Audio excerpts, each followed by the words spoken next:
What really happened with your host, Mike Rivero, because World War III is a really bad idea. Here is your host, Michael Rivero. America, welcome to our show today. It is Monday, May 8th, 2017, and getting into the start of a new week. We have a lot of stuff to talk about today. The phone lines are open, 800-313-9443, and Mike is in our control room, ready to answer the phone when you call on in. Right now, we're seeing these hearings before the Senate committee. Sally Yates, who was Attorney General for 10 days, is testifying about her meetings at the White House and the Russian influence. They're still pushing it. They're using these hearings to push Russian influence on the election, even though no evidence has been found. Even Nancy Pelosi came on out and said, no, they didn't find any evidence. We just assume it was true because Russia obviously would have wanted Donald Trump over Hillary Clinton. And that's it. It's guilt by accusation. And they're still out there pushing this thing as hard as they absolutely can. Now, here's where it gets really interesting. Susan Rice had originally refused a request to testify at the Senate hearing. Now she's agreed to it, but on one condition, and that is she will testify before the Senate committee if it's conducted in a classified, closed-door setting. In other words, she does not want the press or you, the people, to know what she's going to tell the senators. And then, of course, she'll come on out and say, well, you know, we're talking about the evidence that Russia interfered with the U.S. election. And every time it's brought up, all Clapper says is, well, there are things I can't talk about here. There are things I can't talk about. You're just going to have to trust us. We have evidence the Russians are really, really, really, really bad people. Now, Rand Paul is once again asserting that Obama spied on him during the campaign season using these NSA intercepts. Apparently, he sent a written request to Donald Trump for an investigation and hearings a month ago. Absolutely nothing is happening on that one. It's all about demonizing Russia, not actually getting to the facts. Facts, who cares about facts? We live in a post-truth society. Now then, as you probably are already aware, Macron won the election yesterday. He's the new president of France. He defeated Le Pen by a huge, huge margin, far more than the polls suggested. And we're already hearing reports not just about ballots that were left blank by protesting voters, but spoiled ballots, ballots that were too damaged to use. And those were in such numbers, it could have impacted the election because they had more of these spoiled ballots than votes for Marine Le Pen.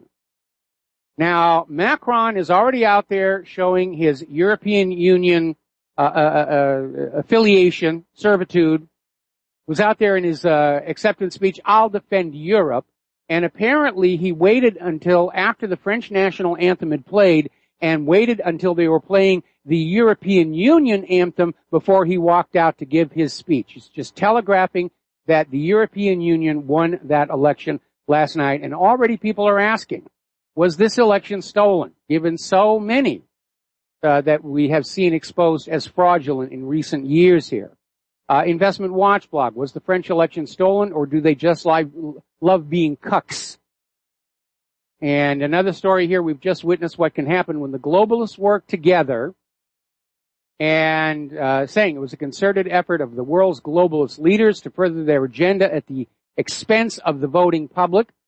Now come on out that Obama was over there campaigning for Macron. That's interfering with a foreign election, isn't it? They're trying to make a really big deal over the allegation Russia interfered with our election, but the U.S. is out interfering in elections in other countries, at least 81 that we know of. And there seems to be this attitude about, well, it's okay for the United States to interfere with other elections. We're the good guys, but by golly, they better not interfere with ours. And apparently a lot of information was released about Macron over and above the raised eyebrows about his strange marriage to his high school teacher. And there were documents about possible tax evasion in the Caribbean islands.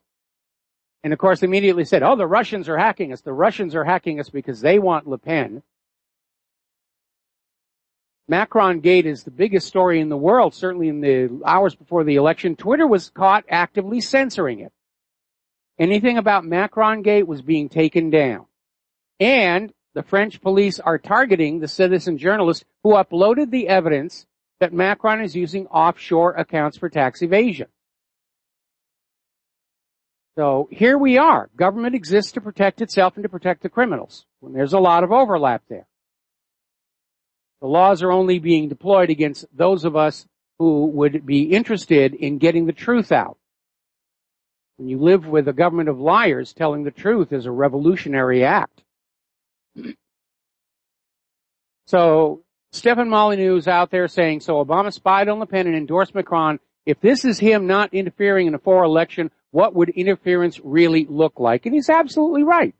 We're seeing this huge, huge double standard. Well, let's get on over to North Korea and the booga booga that is happening over there. And the latest attempt to convince you North Korea is an enemy that must be destroyed immediately is the threat of an imp attack aimed at the U.S. home front. And apparently a congressional expert who is unnamed in the original article is accusing North Korea of having hidden nuclear weapons in its 2 Earth-orbiting satellites that it put up as part of its civilian space program. And they're going back to a system called FOBS, Fractional Orbital Bombardment System, which this article claims was invented by the Russians, but no, it was actually invented by the United States. And it's based on a very simple theory.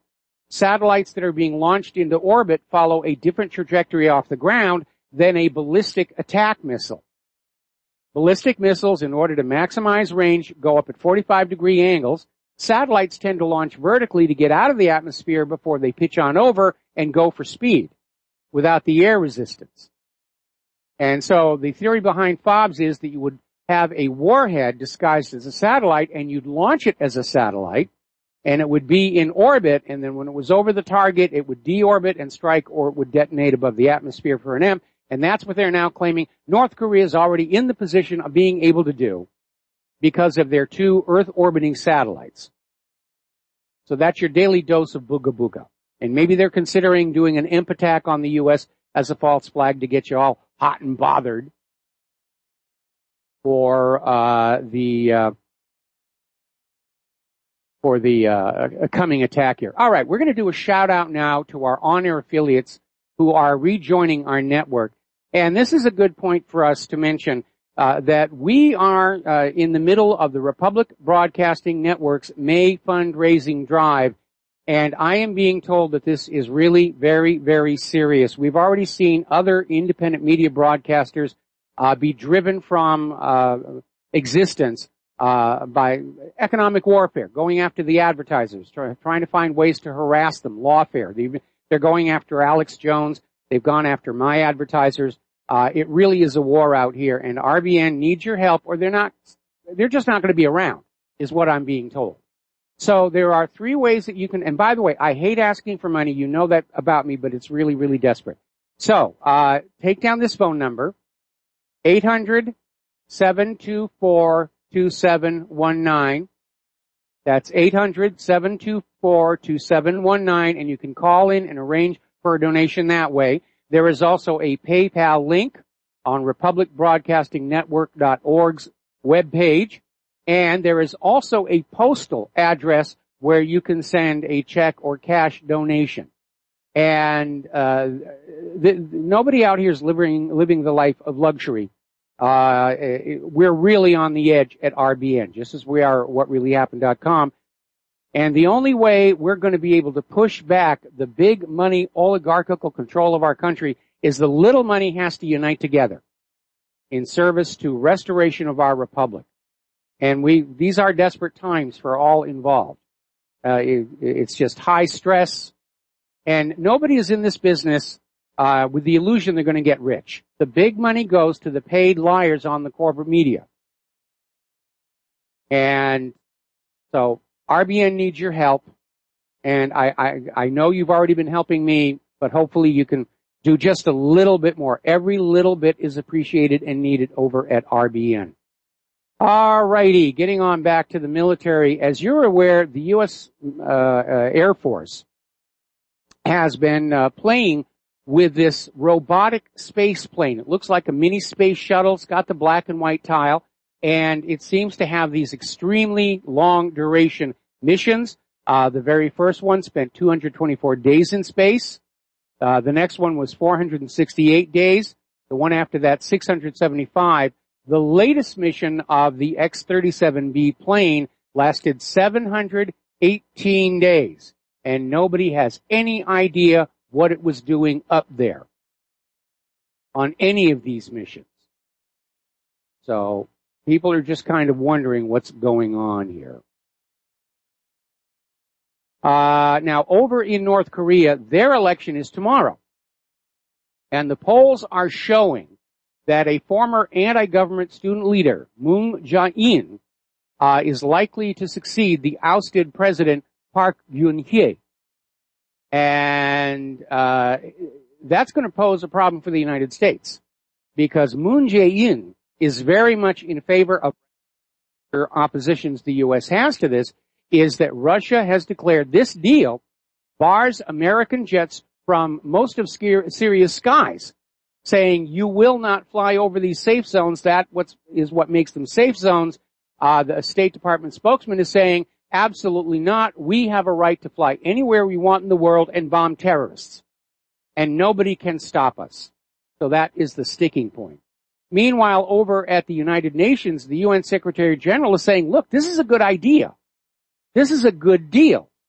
Let's have these little zones and de-escalate the conflict, which means we can expect that bigger, grander false flag, more professionally produced, to be hitting the air any time now, followed by a U.S. invasion. Because we're hearing all those signs. Now, Turkey is turning out to be the wild card. Turkey is saying it may infiltrate into Iraq and Syria. And he's saying it's an operation to flush militants out of the area in Turkey's south, meaning the Kurds. He does not want the Kurds there. He certainly does not want a Kurdistan, which is diametrically opposed to the U.S. policy in the region. Meanwhile, we're getting another report that Turkey has already deployed troops into Idlib, Syria. So that is certainly going to complicate things. Story coming out of Sputnik News, Washington may be pushing Syrian Kurds' plan to extend territory. The Syrian Kurds are now saying they want 1/3 of Syria. Obviously, Syria's government does not approve of that. The Syrian people living on those lands certainly don't want to be kicked off. But the formation of an independent Kurdistan to reduce the size of Iran, Turkey, and Syria has been on the U.S. agenda for quite a long time. And the Kurds are counting on this U.S. support for a Kurdistan, and they're including another demand, which is access to the Mediterranean. Okay, I'm being told that I need to step back and repeat some comments about Korea, because that was a lot of the show. Yes, oh, no, I didn't. Here we go. All kinds of problems. BAM user didn't start when it was supposed to. Okay, all right. Let's go back. Alrighty. Well, it was more than 30 seconds ago, but let me back up and talk about what's going on in Korea. Korean elections are tomorrow, and Moon Jae-in is well ahead in the polls to be the new president of South Korea. That's going to be problematic for the United States government, because Moon Jae-in is in favor of reconciliation with North Korea. He's already announced that if he wins the election tomorrow, he is going to tell the United States to get out of South Korea. South Korea is going to take care of their own defenses, and they're going to do it by making friends with North Korea. So that we could see another major stolen election like we just saw in France and saw almost happen in the U.S. last year. Now, getting on back to Syria, Russia, Iran, and Turkey have put together this safe zone concept, which the UN Secretary General approves of, but the U.S. is opposing, because part of the deal is the United States is not allowed to fly over the Syrian safe zones, and the U.S. is taking a position that the U.S. has the right to go anywhere in the world and drop bombs. So, stepping on out here, Kurds want 1/3 of Syria with U.S. support. And they're claiming that they have a legal right under international law to access to the Mediterranean. And I don't believe that they do. There are a lot of landlocked countries, like Austria, for example, that aren't out there demanding other countries give them a path through to the nearest beach. So this is bordering on the edge of unrealistic. Meanwhile, this is very troubling. We are seeing an escalating war of words between Saudi Arabia and Iran. And apparently the Saudis came on out. Their Deputy Crown Prince Mohammed bin Salman said that any contest for influence in the region between the Sunni Muslim kingdom and the revolutionary Shiite theocracy will take place inside Iran, not inside Saudi Arabia. And Iran has now responded that Iran, if it is attacked, will hit back at most of Saudi Arabia, with the exception of Islam's holy sites at Mecca and Medina. So there's an escalating war of words, and what it seems like to me is the United States used Saudi Arabia as their military proxy for an invasion of Yemen, and now it looks like the United States is going to use Saudi Arabia as a proxy to start the long-sought-for war with Iran. Meanwhile, down in Yemen, more children are being killed. There was an article that came out of Reuters focusing on the death of Jamila, aged 7.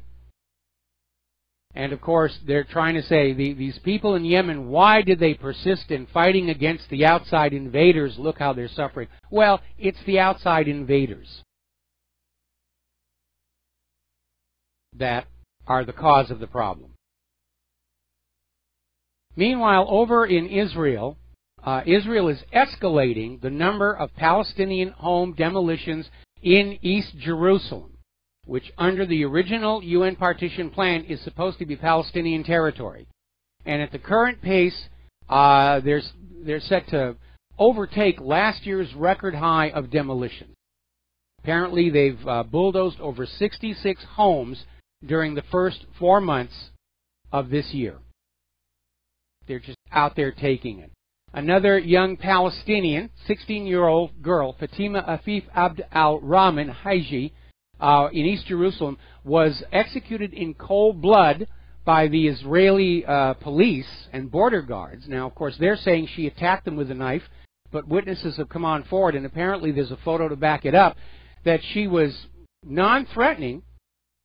She was more than 10 meters away from the group of soldiers when they just opened fire on her. Now, Israel is apparently... Oh, no, we're going to take a break here. We'll be back after these few words. And aloha, America. Welcome back to the show today. And we're dealing with some technical issues, and I apologize to the BAM user people that feed was late in starting as well. Too many buttons and switches around here. Okay, getting on back to the story I was starting on when we hit the commercial break. Israel's intelligence minister, Israel Katz, is now demanding Donald Trump recognize that the Golan Heights are an indivisible part of Israel. And this is going to be a little awkward for the U.S. government, because remember when Crimea broke away from Ukraine, and everybody was talking about their right to do so under the UN Universal Declaration of Human Rights, the argument coming back from the U.S. government is, we must work to preserve the sanctity of national borders. And now all of a sudden you have Israel asking Trump to redraw Israel's border around the Golan Heights, which are now known to have a huge oil and gas reserve underneath it. So we'll see what Trump does, but given all the other recent disappointments, who knows? We're going to take a phone call now. Jeff in St. Paul. Aloha. Welcome to the show. What's on your mind? Hey. Okay. We've talked about the 4 countries that still remain without the privately owned central banks. Mm-hmm. Okay. What countries other than those don't even have a working government? Like Somalia? Yeah. Okay, so in other words, they're not in any shape to actually have an organized central bank. Well, no. The private central bank operates independent of the government. The Federal Reserve likes to create the illusion they're part of the U.S. government. That's why they have the name Federal rather than the Third Bank of the United States. But it's no more federal than Federal Express. It's just a name. And yes, there are some entanglements in terms of the U.S. government being able to have a say on who the chairman is, but the U.S. government is unable to audit the Federal Reserve. And we even have let me finish this one thought here. Let me finish this one thought.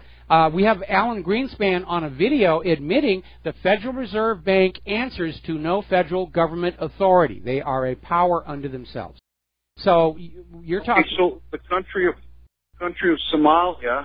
Okay, like we have a big population now of Somalians in Minneapolis, St. Paul, and Minnesota, and my contention is that they're just, flooded with everything they want or need, and we're doing that so they send money back to their family in Somalia, which draws and hopefully keeps them in the United States orbit if things ever get settled down there.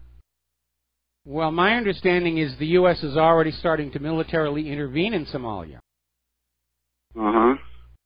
But isn't that a way to kind of, put breadcrumbs so that they all look to the United States, that even though China and Russia are closer, and they're starting their one belt, one road system. But Somalia is on the coast of two oceans. It's the entrance into the heart of Africa, and it's all full of oil.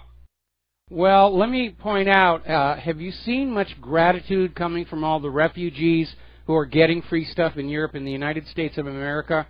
The attitude tends to be that they think they're entitled. Yeah, they think they're entitled. There's very little gratitude going on there. And I don't think the United States realistically thinks they're going to sway the political future of Somalia based on all the free goodies given to Somali migrants who are in the United States and in Europe. Mm-hmm. And and I think that maybe because of the debt that some of these big oil countries that hold our debt are telling our country to, open the floodgates, and there's no money for roads or bridges or anything here, but they're just building huge apartment blocks everywhere, but they're not for Americans. They're having separate, little enclaves now. Well, I don't think the oil companies are behind that, because the oil companies are going to use the indigenous Somalis as oil field workers, because they're going to work. The oil seek them. The oil seek them. Oh, okay, all right. I see what you're saying. Like what happened when we first had the big immigration with Egyptians and Arabs and stuff. These guys started out driving taxis, and then they started buying up all the grocery stores. Okay, well, it's a good point, but I'm going to have to let you go. We got to take another break for commercials. Thank you very much for the call. We'll be right back. And aloha, America. Welcome back to our show. And before we get back to the phones here, Erdogan has issued a statement urging Muslims to make a point of visiting Al-Aqsa to protect the mosque's Islamic identity, because we're seeing Israel attempt to turn all of Jerusalem into a totally Jewish area. There's been talk about the Al-Aqsa Mosque has to come down to make way for the third temple of Israel, and all of this is just horrendously provocative to all these world's religions. One of my favorite movies, directed by Ridley Scott, Kingdom of Heaven, and at the very end when Balian and Salahuddin are facing off, and Balian is saying, if you try and capture the city, we'll burn it all down. Every rock, every stone, everything that drives men mad, we will destroy. And Salahuddin says, I wonder if it might not be better if you did. Because if you look at how much war and bloodshed is focused on just that little tiny piece of ground here. Now, the reason Erdogan is doing this is because Israel is actually considering legislation to legally declare Israel a Jewish-only state. After all this time about screaming about not being apartheid, they're going ahead, and it's actually being debated, where Jewish people will be citizens and everybody else will be second class. And it is basically a declaration of apartheid, although if you use that word, you're a filthy, dirty anti-Semite who wants Hitler to come back and gas Jewish babies in the ovens. Okay, we're going to take another phone call. Peter in Los Angeles, aloha. Welcome to the show. What's on your mind? Hey, Mike. Well, you can classify me as a filthy, dirty anti-Semite. Okay. Because, let me get my rubber stamp. They're trying to take the goal on for the oil, and they have been an apartheid state forever, and where they haven't officially by law declared themselves a Jewish state, they refer to themselves everywhere around the world as just that, and there always has been everybody else has always been a second-class citizen, so that's the first thing, but. The other thing is, I really thought Obama was one of the worst presidents we've ever had. Mm-hmm. There's only a very few things that I agreed with him on. One of them was his agreement that he forged with Iran on the nuclear deal. Yes. And now we are so thoroughly undermined and subverted and controlled by the Jewish lobby.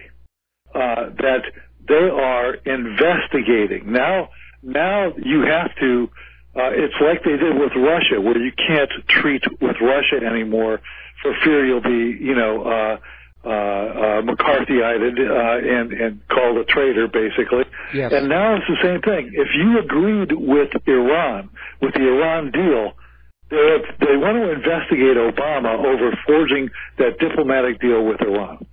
So if you disagree with Israel, you're going to be investigated, and God forbid you come out the wrong way. But they're actually doing that. Yeah, I know. And it just drives me nuts. Okay. Well, please don't use the word forging regard to the deal of Iran, because there's a negative connotation of faking. But certainly Obama crafted the P5+1 deal. Yes. That's a better word to use. It's not, we're not going to confuse people that way. But yes, now that he's no longer the president, the fact that he stood behind that deal, they're trying to open an investigation into it. Into what? Obama said, if Iran will do this, we will end the sanctions. Iran has complied with all of their obligations under the P5+1. The United States isn't. In fact, the United States is now out there saying we need more sanctions because they're testing ballistic missiles and they're testing defensive weapons, and we want to invade them someday down the road. And how dare they build a defensive military? Same thing that we're hearing about North Korea.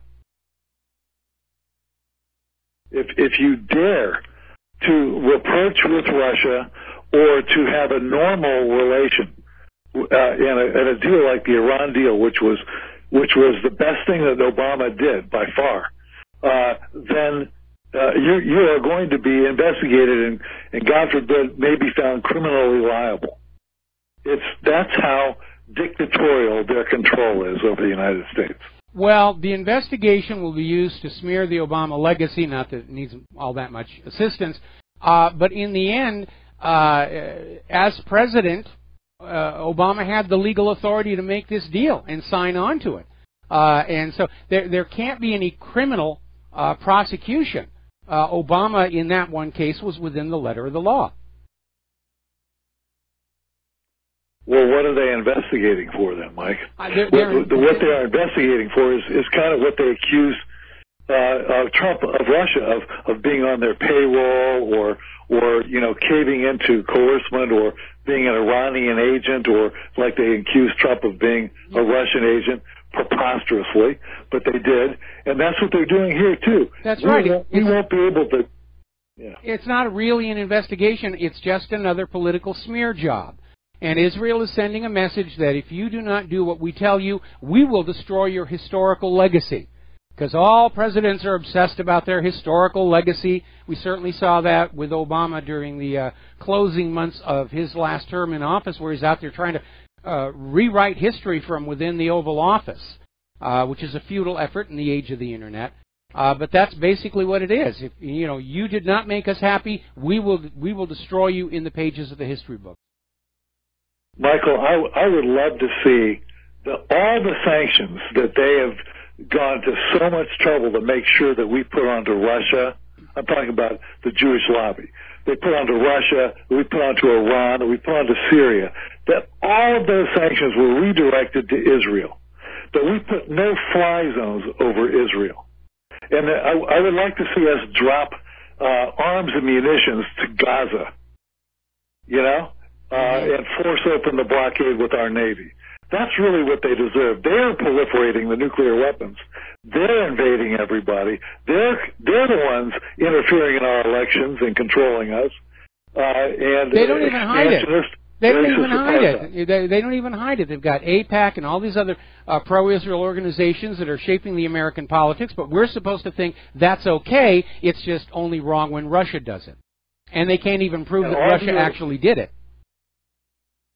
And all the dual citizens, should be declared illegal aliens, and we should be doing to them exactly what Trump should be doing to the other illegal aliens and kicking them the hell out of the country. Yeah, I agree with that. I don't like the idea of dual citizens holding positions of power in the United States of America. I think America's government should be in the hands of the American people and not in the hands of dual citizens with divided loyalties, or, as we just saw out in California, illegal immigrants who are now on city commissions able to influence that city's policy toward illegals. It's real bread and circuses time here in the United States. And Mike, the seat of all their power is the Federal Reserve and the media. That's the seat of all their power. We have people who are loyal to a different country, controlling our money supply and controlling what we hear and see in the media. You're absolutely right. You are absolutely right. We're living under puppet rule, and we should not be any more content with it than the people of Iraq or Afghanistan or of Libya or of Yemen, because it's not a pleasant thing to live under puppet rule that benefits a foreign government. Washington, D.C. is a Vichy government on behalf of a foreign power. Man, there is really nothing left, Mike. This whole deep state is the Israeli lobby. It is the banks. It is the complicit media. It's the intelligence services that do what they're bid by the banks and the media. And I'm not sure it's that clear cut. I think the intelligence agencies and even the Pentagon have gone a little bit rogue, because I went on back and I looked at that video where Wesley Clark blew the whistle on this plan to invade these 7 nations in 5 years, and he kept saying that this document came from the Pentagon. It didn't originate with the White House. This was the Pentagon saying, we're going to go ahead and invade these countries because we don't know what else to do, and the war on terror isn't going very well, and we want more money for more weapons and more goodies, so we're going to just go on out and create these wars. A corollary of that, Mike, is that honestly, in the last 40 years of my life, and we're the exact same age, I can't remember really the State Department crafting foreign policy at all. It's all come out of the Pentagon. Our military is our foreign policy. Unfortunately, you're right. There's damn little that's not. Yeah, we're a warmongering nation, and we have been for quite a long time. Certainly since the end of World War II, where the American leaders saw a chance to become ruler of the world, and they've been playing that game ever since. Anyway, Peter, we're going to let you go here. Get on back to the news. Thank you very much for the phone call. Apparently, over on the border between Afghanistan and Pakistan, things are getting tense there. Apparently, Pakistan overran some border checkpoints, and in the process, 50 Afghani soldiers were killed. So it looks like we may even see a little bit of a skirmish up there. We really are a world that is hovering on the edge of global war. Everywhere there's going to be war. There's going to be no place you can go to where it is not going to touch you. over at the Washington Post, they're pushing for the overthrow of Hungary's anti-immigration Prime Minister Viktor Orban. Oh, he's terrible. He's against globalism. He believes in strong borders. We have a right to go on in and replace him with somebody who's on board with the New World Order global government here. Meanwhile, as part of your daily dose of fear-mongering, the TSA is now warning against truck ramming attacks by terrorists. And they're now saying that truck owners and truck rental agencies must be extra vigilant about just who they are renting their trucks to make sure it's not being set up for a terror attack. All right, let's see. We have Wes in Idaho. Aloha, welcome to the show. What's on your mind? So very fast. Thank you, Michael. Trump declaring May Jewish Heritage Month, and what's he going to do after the 50th year, June 8th, 1967 USS Liberty attack? What do you think Trump's going to do on that one? Anything? No, he's just going to pretend. Trump is a friend of Israel. His father was good friends with Benjamin Netanyahu, and again, you look at Jared Kushner. No, the White House will not acknowledge the wrong done to the crew of the USS Liberty. They're expendable in the name of good relations with Israel. Disgusting. I was reading USS Liberty incident on Wikipedia and learned a little bit. One thing, McGonigal, when he was coming into the area of the Six-Day Wars, and he was being told to just sit 12, 13 miles off, he said, hey, I want a destroyer escort to help me. And he asked this of Vice Admiral Martin, and Martin turned him down. He said, no problem, you're so easy to recognize, no problem. And also that I guess one or two of the carriers, Saratoga and America, were just 300 miles away. Yes. That's not even 10 minutes in an F-4.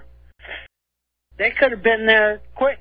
Well, they actually launched a rescue flight, and they were ordered to return to the carriers right from President Johnson's office. And apparently Johnson was quoted as saying that he would rather see the Liberty and its crew on the floor of the ocean all dead than embarrass our best friend in the Middle East. And frankly, the lack of a destroyer escort for what is essentially an unarmed ship going into a war zone almost seems like the USS Liberty was intentionally being set up to be destroyed. And while it was all going on, while Israel was trying to sink the ship, Israel was saying, oh, it's Egypt. Egypt is attacking your ship. And then, of course... That's the point I want to make. I've listened to a lot of Phil Turney, but I've never heard that Captain McGonigal actually asked for a destroyer escort, which he most certainly, justifiably, 12 miles from an active war zone, he needed that. Yes.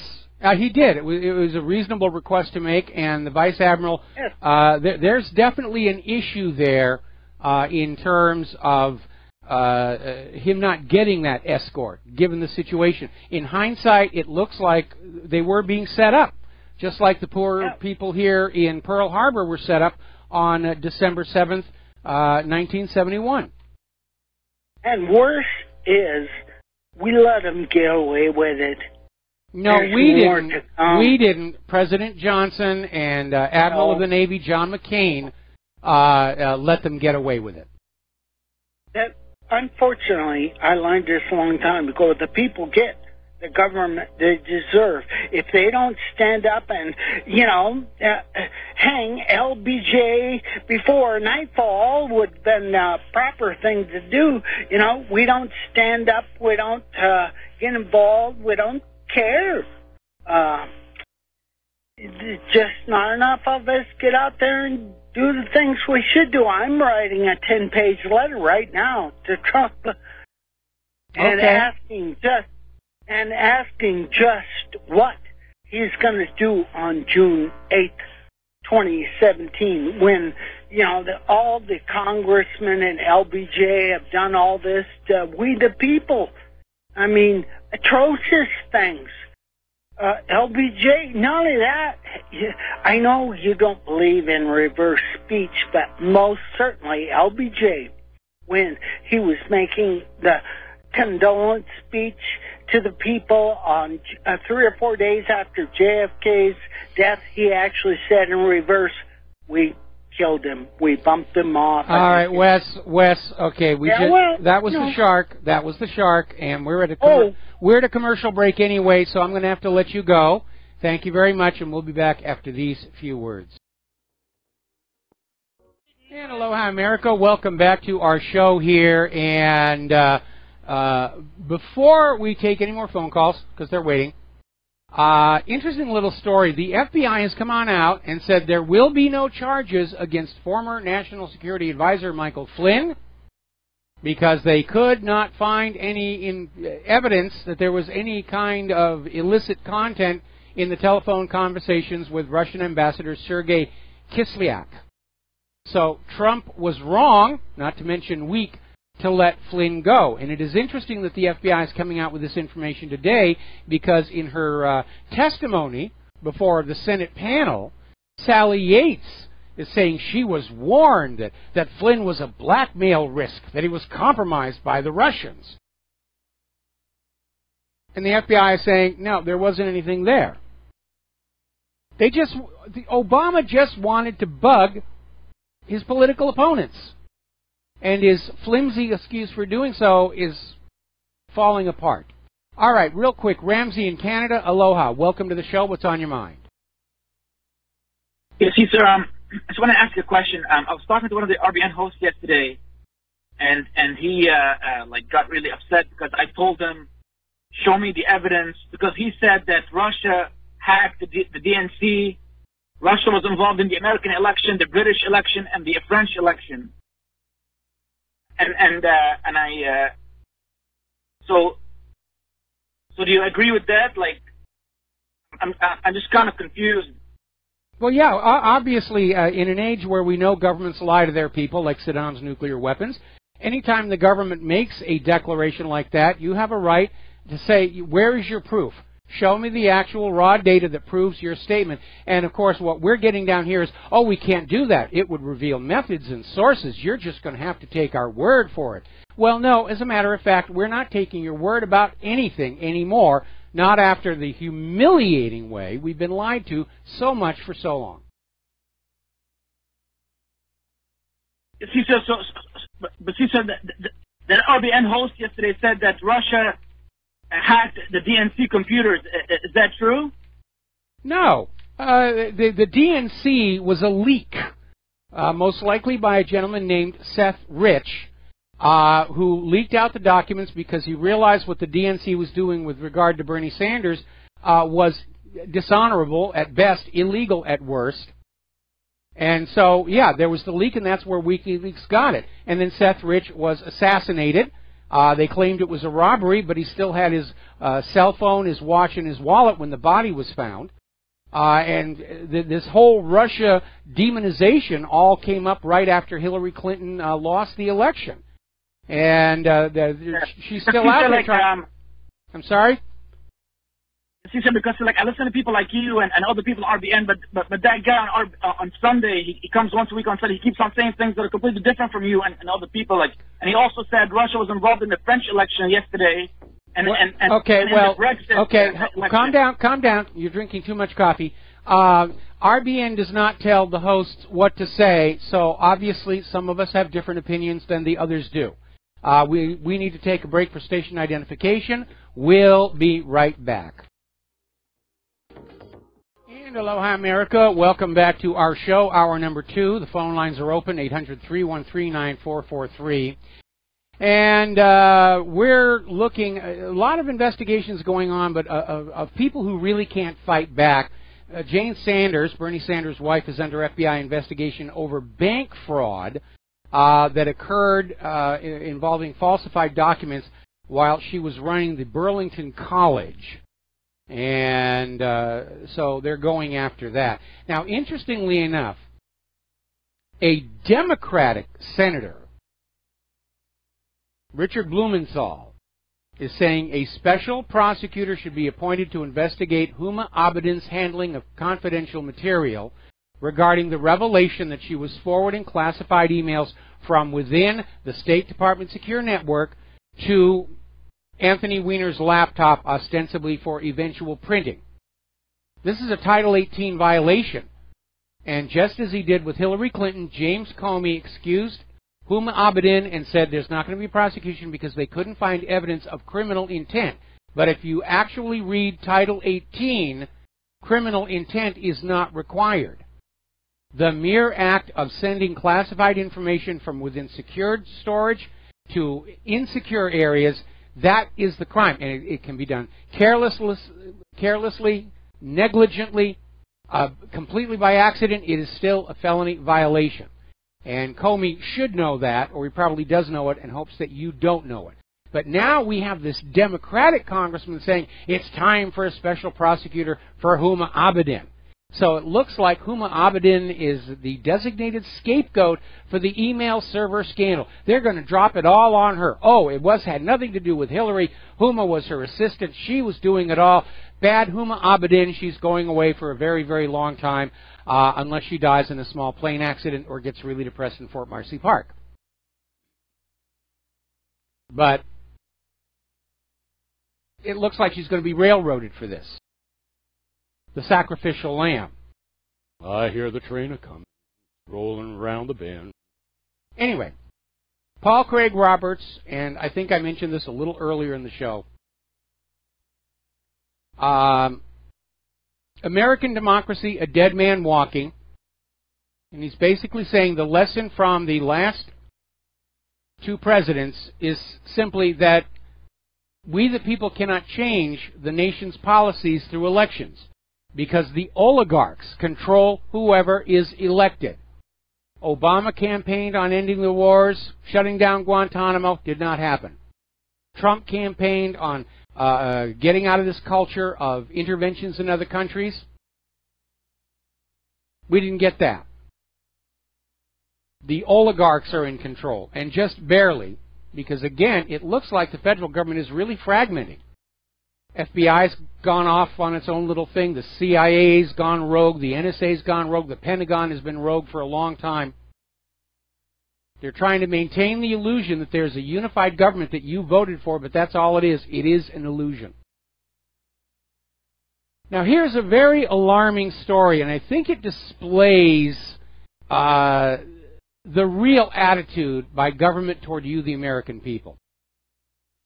Apparently, Air Force Secretary Michael Wynne is out there saying that the best way to avoid criticism internationally in the use of weapons against other people is to first use them on American citizens. And that way they can say, well, look, we know they're not lethal because we used them on the American citizens. They're talking things about microwave, area denial weapons, the things that make your skin feel like it's burning. And so they're looking for situations to use it on you so that when they use them in other countries, they can say, look, we know they're safe. We used them on our own people all the time.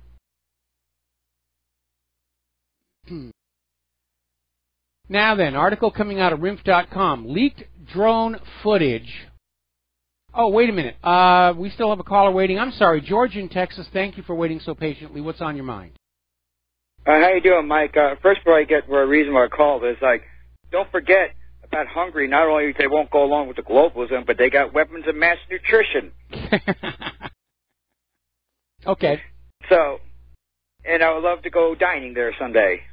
But anyway, one of my law enforcement friends that sees me at work at night, he was very concerned because Antifa, they're banning the big city, and they're talking about threats of going out and disrupting Memorial Day events where veterans go out and have their ceremonies, and I'm concerned about that. Mike.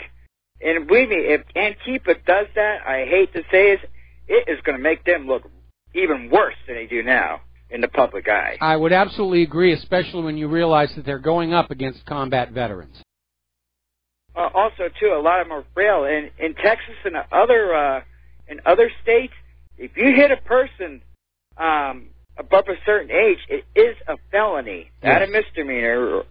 It is a felony, Class 1, I think. Okay. So, no, I don't know exactly the law, but if a caller would confirm that, but like I say, you're going up against combat veterans, so I say, go ahead, try to disrupt it. But the thing is, it's like they're just getting loonier and loonier every time. This Antifa. Well, we're still trying to figure out what it is they're trying to do. I know they're down there opposing. There's a movement to preserve the Confederate monuments down in the South, and people are trying to stand around and protect them, and Antifa are going in and attacking them as well.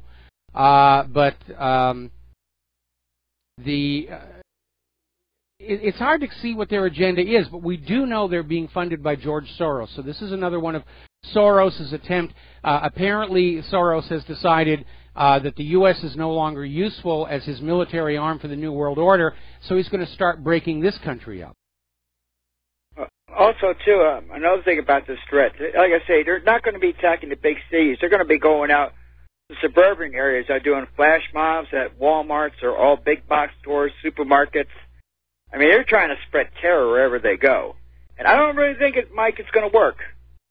If they try going out in suburban areas, because they're not like the big city people.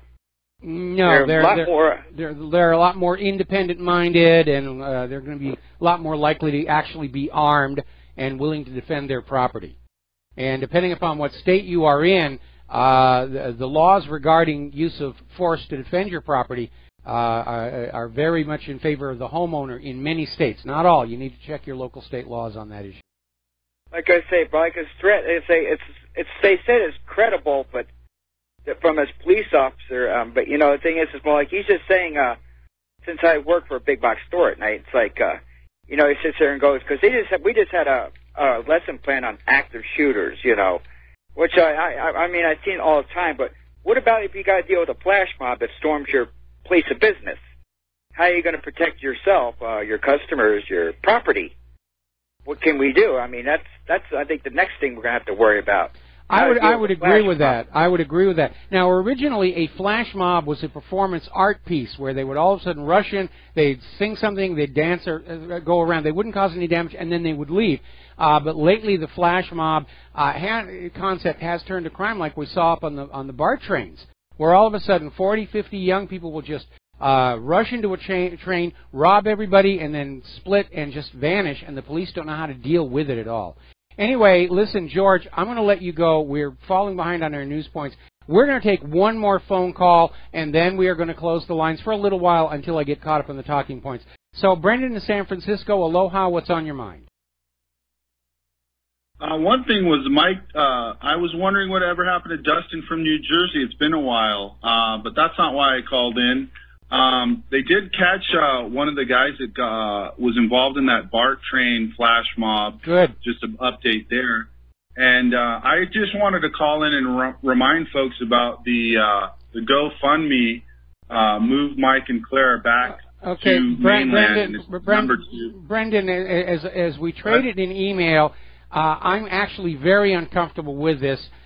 Because I thought if it failed the funding goal, the money would go back to the people, and I haven't got a confirmation yet that is indeed what happened. Somebody else wrote on in and said, no, with the GoFundMe, if you fail the funding goal, you still get the money, and that feels a little underhanded to me. And I really have to say again publicly that I wish you had consulted with me before you did this. And yes, we need the money to move back to the mainland, but I'm hoping to find it through other means here. And we're asking almost too much of our listeners because we're asking them to donate to what really happened. We're asking them to donate to RBN, which really needs it right now, and to throw another beg on top of that. The timing is really not there. And Brendan, I think we ought to put this thing on hold if not just shut it down, because, again, it was not done with my approval, and I'm very uncomfortable about this. Right. Based on your email, I got that. Well, anyway, I'm glad I called in because we kind of clarified that. I think the video that I saw posted on YouTube addressed some of those concerns, but I'm with you, Mike. Either we should shut it down or try to figure out maybe there's a different platform. But I understand your concerns. Yeah. I'm glad I called in. And on that note, we'll let you go. Maybe some of the callers might have a take on it too. Thanks, Mike. All right, thanks an awful lot, and I appreciate the thought. I know that you meant well, but again, and this applies to everybody. Please do not take any funding, anything involving what really happened or the radio show without clearing it with us first, because we can get into real serious trouble, and I'd like to avoid that. There are a lot of people out there who would like to see us do a major, major stumble. All right, we're going to close the phone lines for a little while I get caught up on the news, and we're going to do our much delayed shout-out to our network affiliates who are rejoining our program right now. Now, getting on back to this story, this is out of RINF.com.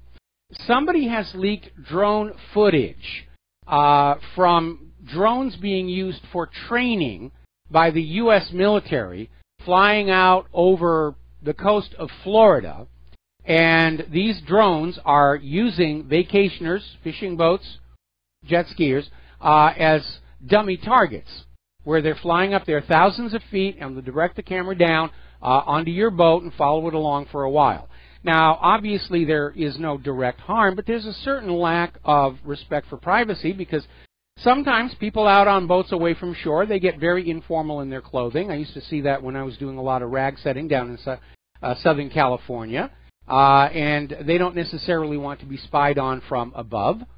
And you need to remember, in the months before the tragedy of the accidental shoot-down of TWA 800, pilots were complaining that the Aegis system simulators in New Jersey and that whole area were painting their aircraft with targeting radars. And those radars are so powerful, it was actually causing onboard interference. And they kept complaining about it, and nothing was done.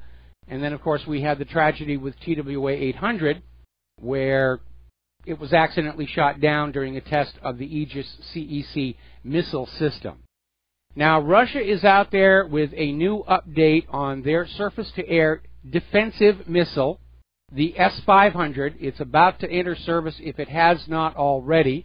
And apparently the S-500 can engage up to 10 missiles simultaneously, 10 targets simultaneously, with a reaction speed of 3 to 4 seconds. That is an improvement over the S-400, which could track 6 simultaneous targets and had 9-second reaction times. So things are really improving over there. Very alarming article. And by the way, I want to preface this by saying yesterday on the cable box, Smithsonian Channel was running all these documentaries about nuclear disaster and the bombing of Hiroshima and nuclear testing. And I will give them credit in the one that talked about the establishment of the Nevada test site. They were very honest in saying that atomic testing by the U.S. government was moved from the South Pacific to Nevada primarily to save money and also to guard against foreign observers looking at what was being done, to do the secrecy. And they knew at the time it was going to expose surrounding areas to radiation, but their attitude is, well, it's not going to be that bad a problem. And of course, eventually it did turn out to be that bad a problem, mostly because they never knew how powerful those bombs were going to be. And I have a vivid memory from when I was a school child in New Hampshire. And there had been a nuclear test in Nevada, and we got to school and they said, we have to keep you in the hallways. You can't go into the classrooms. You certainly cannot go out into the playground for the entire day. And so we all sat in the hallways. We didn't have lessons. We just played games and sang songs and, you know, had a lot of fun. But I remember looking through one of the doorways into the classroom I should have been in, out through the windows to what was a gorgeous day, very sunny day, and just this weird feeling that there was something there that had really scared the teachers. And then by the end of the day, they said, the danger is past, you can go home, which I'm not sure it was that clear cut. But they knew it was going to be a problem. But it was an acceptable sacrifice in the pursuit of nuclear supremacy. And that's how government sees all of you.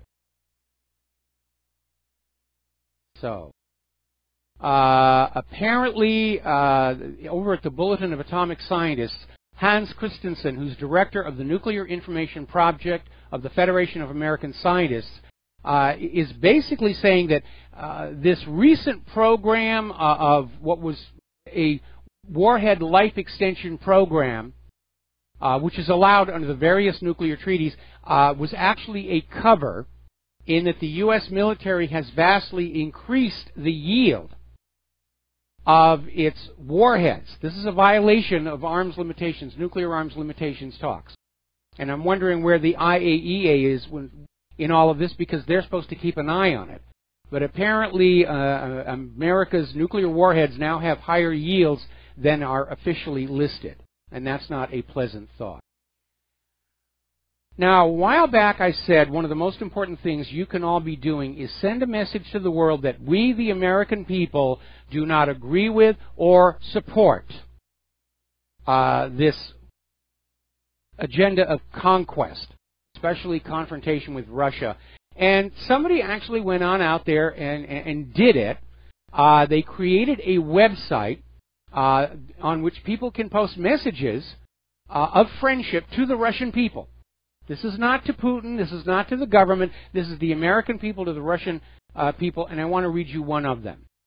To the people of Russia, we residents of the United States wish you, our brothers and sisters in Russia, nothing but well. We oppose the hostility and militarism of our government. We favor disarmament and peaceful cooperation. We desire greater friendship and cultural exchange between us.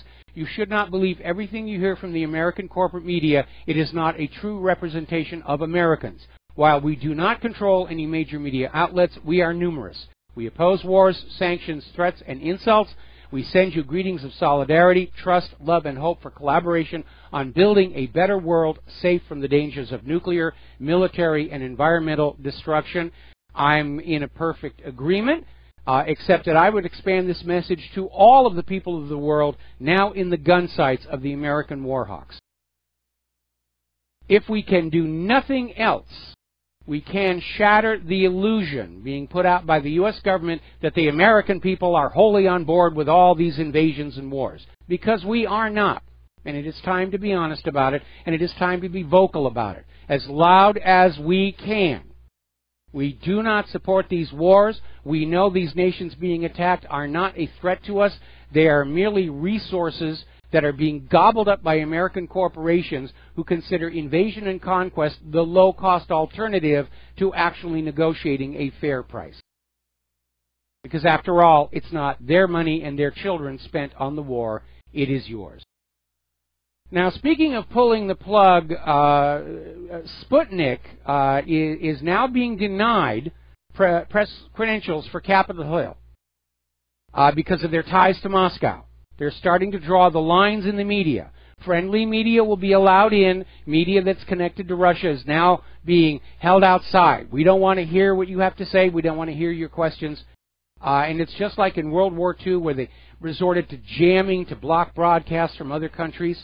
They're trying to bring down a media curtain around you so you will only see and hear what the government wants you to see and hear, and everything else will be shut off. More about that when we come back from these words from our sponsor.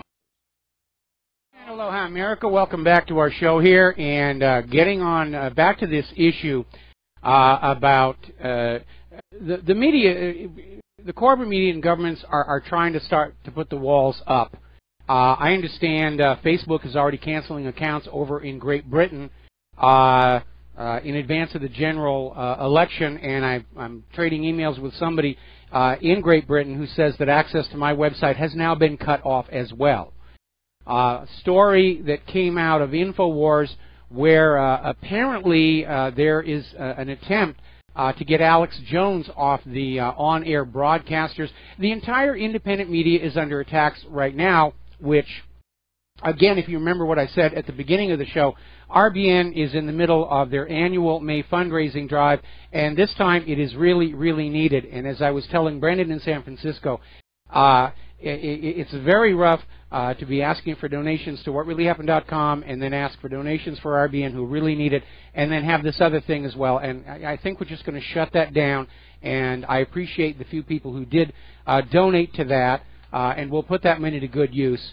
But there's a limit to how much we can ask, and right now the focus has to be on RBN with whatreallyhappened.com right behind it, because we are under attack. It is a war, and unfortunately the bad guys have got all the money, which unfortunately in this world it always seems that the bad guys do wind up with all the money and the power.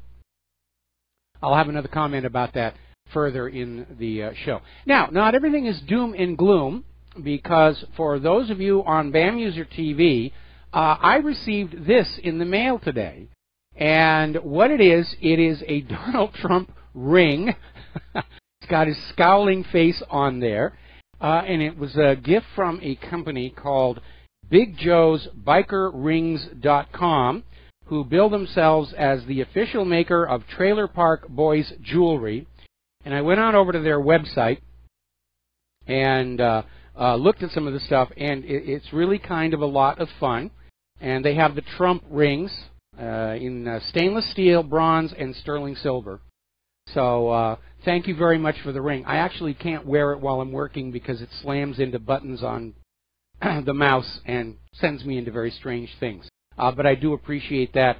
And I imagine at some point, even though I don't agree with Trump and I'm very disappointed with him, I will probably forward it along to his eventual presidential library.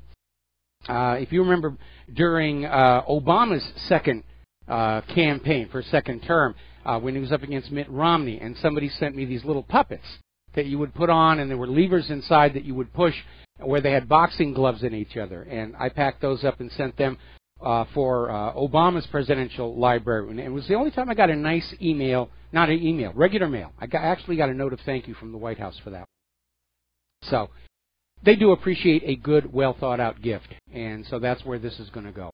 Now, let's talk about the economy, because indications are really bad. When things started to fall apart in Venezuela, I said you need to pay attention to what is happening to that country, because eventually it's going to come north and hit us. And now it has moved north, because we're looking at the after effects of Puerto Rico being forced into a massive, massive bankruptcy. And we posted this article from the New York Times about how Puerto Ricans face sacrifice everywhere on an insolvent island. That's not an accurate description. It's not a sacrifice. They're being pillaged and plundered. And they're talking about all these people whose pensions are being cut. Businesses are just winding down because there's no money in circulation at the consumer level. But as long as the bankers are happy, that's just fine with everybody, including apparently the New York Times here. Greece is turning against the European Union. And as you know, the EU is demanding more austerity for yet another bailout from Brussels. And each new bailout demands more money from the people, more austerity, forcing the sale of Greek national assets and treasures. They're plundering the place. And the people of Greece want out. And I'm not too surprised about that. We'll be back after these few words. And aloha, America. Welcome back to the show here. Now, we're still talking about the economic news. The central banks have been injecting trillions of dollars, or whatever their currency happens to be, just made up out of thin air, into the markets to prop it up. And it's not enough. You can't just prop up the stock market and think that represents a working economy. Retail is in serious trouble. That problem's not going away. Stores are closing by the thousands. Sales are plunging because ordinary people like you and I have zero money at all. Now, the retailers are blaming the online sales, but online sales only account for 8% of all retail sales, and the online sales, they're not doing well either. They're in decline. Now, the San Francisco Federal Reserve says the economy is at full employment. Boy, is that a whopper. They're saying there's no reason that the Fed cannot raise rates next month. Now, first of all, it is a lie to say that we have full employment. We have more than 90 million legal American citizens willing and able to work who have not been able to find jobs for months, if not years. But they're simply put into another category so the government can say we only have 4.4% unemployment, which is the latest lie they put on out. And the Fed is saying, see, we're fully employed. The economy is in good shape. We can raise the rates now. Guarantee Bank has failed. 107 branches are closing nationwide. They've gone bust. I don't recall seeing that one in the corporate media. And apparently, validating the theory that insanity is doing the same thing over and over again and expecting a different outcome, the Federal Reserve is now confirming that on the next economic crisis, they're planning a massive stimulus. Just more paper money out of thin air. And we're going to wind up where Zimbabwe was, carrying paper notes that say $100 trillion on them.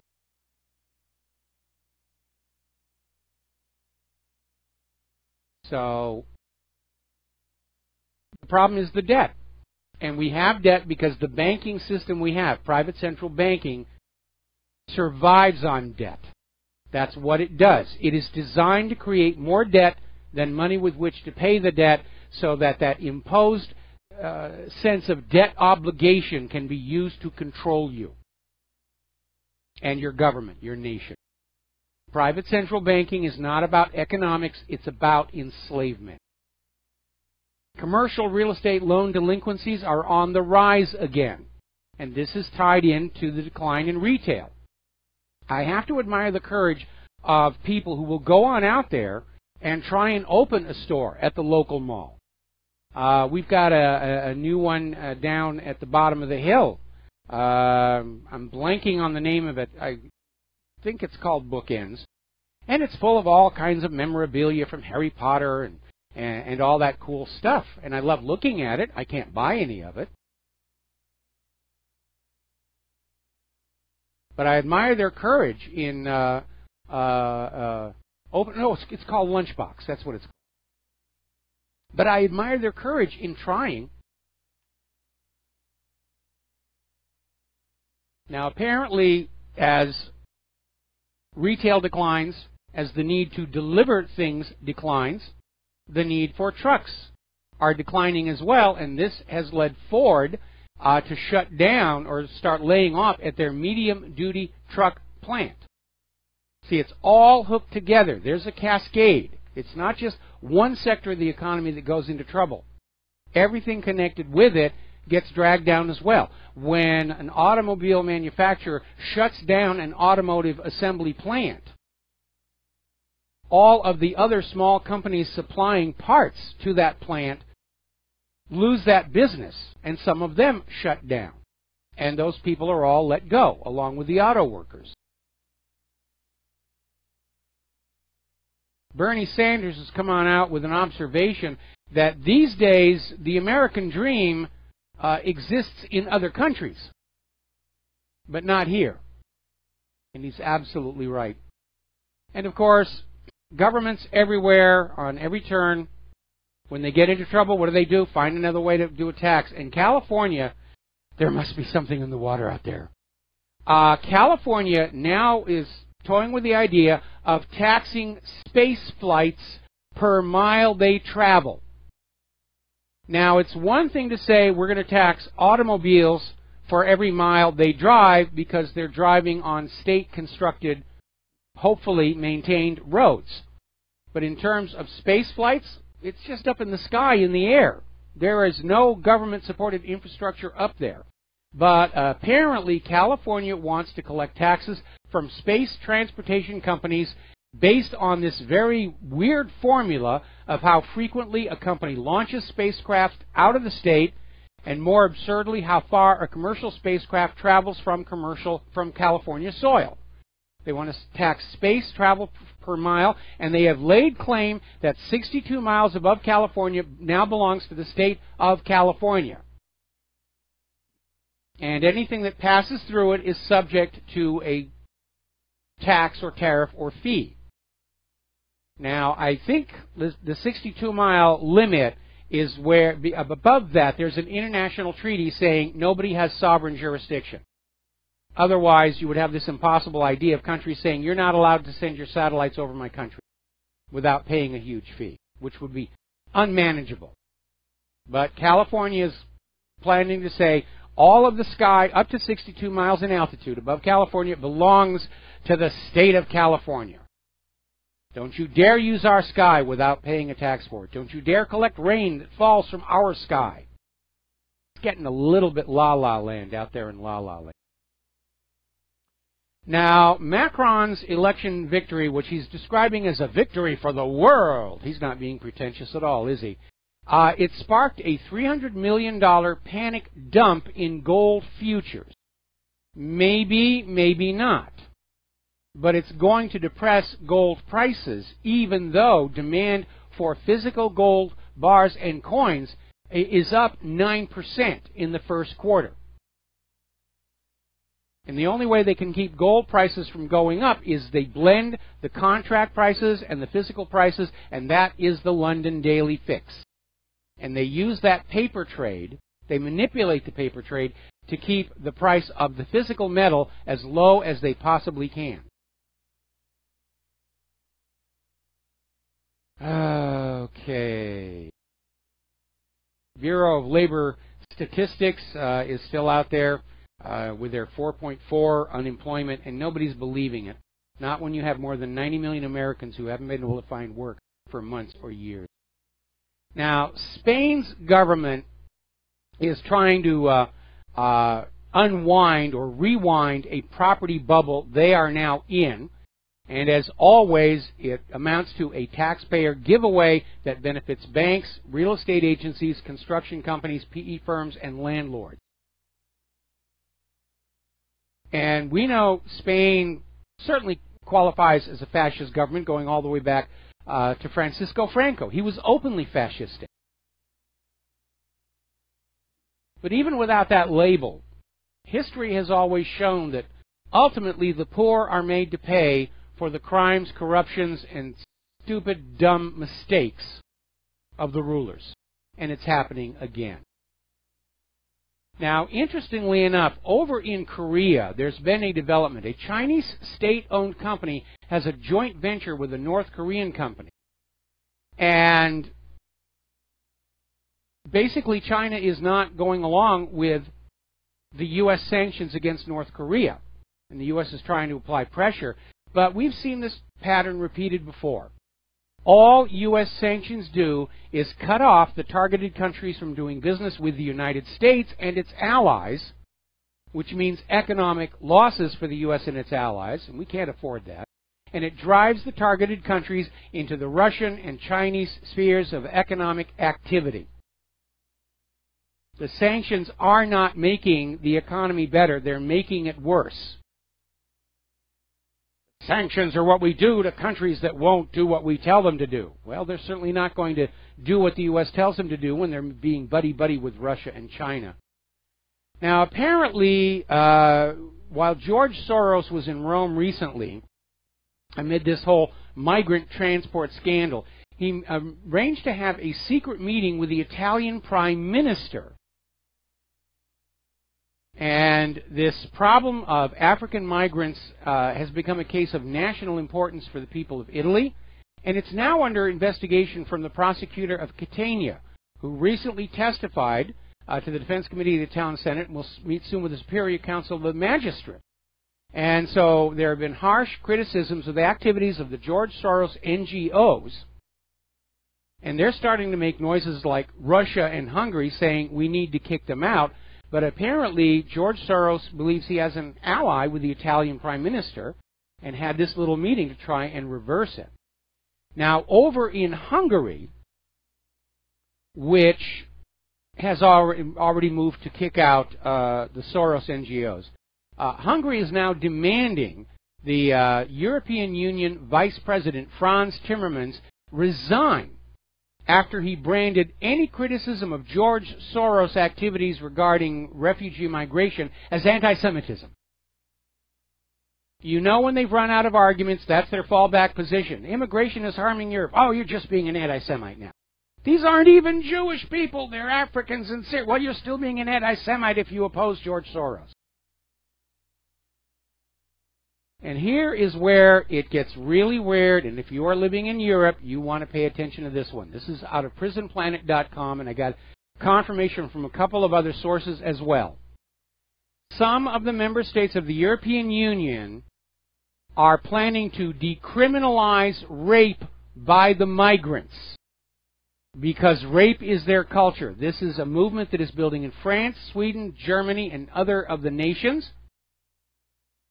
And apparently, we've already seen in the European media, rapes by migrants are downplayed as cultural misunderstandings, and the victims don't need justice. Basically, it's already de facto that if you're a migrant and you commit rape in Europe, you're probably going to get away with it. Recently, there was a German judge acquitted a Turkish drug dealer of rape, despite believing every word of the 23-year-old victim's accusation. Because according to the judge, what the victim had experienced as rape, which meant having her head shoved between two bedposts after she said no, is culturally considered just wild sex in Turkey. There's your globalism for you. The German judges are no longer enforcing the German law. They're opening the door to this cultural meltdown, where we all are driven down to the lowest common denominator of behavior. I would certainly hope that young women in Germany start carrying guns or at least pepper spray or knives and start to fight back.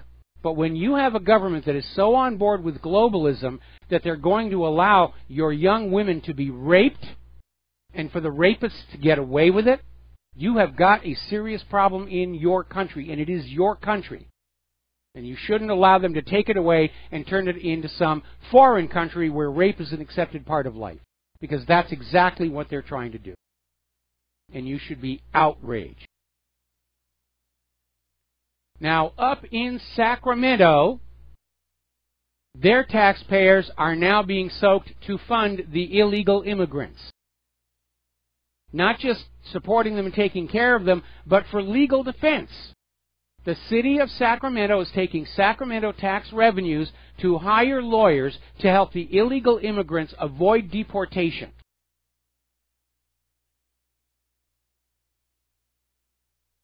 Amazing. Now, I want to get on to Stephen Fry. Stephen Fry, very funny man. He's done a lot of movies. Was in some of the Lord of the Rings films, Sherlock Holmes, Game of Shadows. He's been talk show all over Europe. He's had his own shows, and he's a very intelligent gentleman. And apparently, a while back, while being interviewed on TV in Ireland, Stephen Fry asked a question. Why should I respect a mean-minded, stupid God who creates a world so full of injustice and pain? And now he is being investigated by the Irish police for blasphemy. I didn't even realize that was still a crime in Ireland. But it is a fair question. For those of you who believe in the gods, why are the gods always giving all the wealth and power to people who then do such evil with it? And that's always one of the questions that you ask the clergy, and they always sort of shuffle their feet and get embarrassed about that, almost as bad as when you ask why the altar boy is walking so funny, is if you represent an all-powerful God who shapes the universe, why is there so much evil in the world? And there certainly is a lot in the evil in the world right now. How do you explain it? They'll come back and say, well, it's a mystery. We don't know. But I'm sure God has a real good reason for it. This is a very alarming story. This is coming out of Zero Hedge. Apparently, there was a court case in New York where Judge Royal Ferguson, who was judging a trial on Jeff Barron over what turned out ultimately to be fabricated charges, basically said that the Constitution does not exist in his courtroom, and said basically his authority was backed up by the military, and literally said, I can sentence you to death if you don't do what I tell you. And that, I think, tells you what's really going on within the justice system. If you get hauled into court, do not expect fair play, fair treatment, your constitutional protections. The courts are now being declared a constitution-free zone. Apparently in Arlington, Texas, there was a sports bar when a man carrying a concealed firearm shot a gunman. The gunman walked on in, apparently shouting incoherently, and started shooting at the patrons. And so this concealed carry gentleman by the name of James Jones drew his gun and fatally shot Perez. And they still don't know what was going on. To me, it sounds like more cases of prescription antidepressants. We'll be back after this commercial break. And aloha, America. Welcome back to the show here. And let me just finish this off because I'm dealing with all of the emails. Some people in Britain are now telling me that, yes, my website is visible, so it might be just... let me finish this one thing real quick. There we go. And let's see, we're under hack attack on our server here, so it just keeps on going. Now then, getting on back to current events here. Amazingly enough, Big Lake High School has a trap team. And by trap, I mean going on out with shotguns and shooting clay pigeons. And it is a recognized, authorized school activity.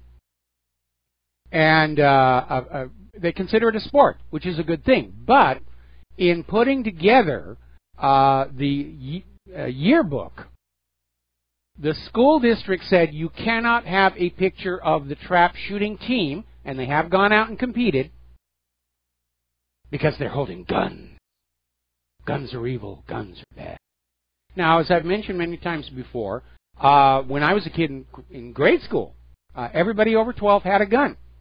And we'd bring them to school, and we'd leave them in the cloakroom. Because on our way home, walking home from school, yes, we actually walked, chased the critters out of the garden. And the anti-gun hysterics are out there now. They don't want anybody even seeing what a gun looks like. And so they put pressure on the school district to deny this sports team their place in the yearbook. And it kicked up a huge public outcry among the parents, and the decision was reversed, and they're going to get their page in the yearbook as they deserve to do, because they're not doing anything illegal with the guns. I think the problem is the gun grabbers are saying they don't want to see where guns actually have some kind of a purpose other than mayhem and murder. Because anything that reinforces the idea of shooting as a sport, of shooting as a recreation, undermines their call for a ban on all guns. Now, schools, unfortunately, are becoming very rigid enforcers of the new political correctness status quo. Article out of Investment Watch blog saying that our young people are losing their freedom of expression and even the education itself as politics takes over the public schools. Now, there's always been a little bit of political influence on the schools, but today it is just completely overblown. Common Core is teaching a version of the Bill of Rights that is woefully inaccurate, including that Second Amendment. And political correctness is just conditioning, brainwashing our children not to speak their mind, and eventually not even to allow bad thoughts into their mind. We really are on the verge of a real 1984. And it is very scary. And while one of my big regrets in life is that I never was able to be a father, there's another part of me that says I wouldn't want to be raising a child to grow up in this world as it is today. We've got to take a break for station identification. Back with hour number 3 of our program after these few words. Here is your host, Michael Rivero. And aloha, America. Welcome to our show, third hour. The phone lines are still closed. I may open them a little later in the hour, but I want to get through some things.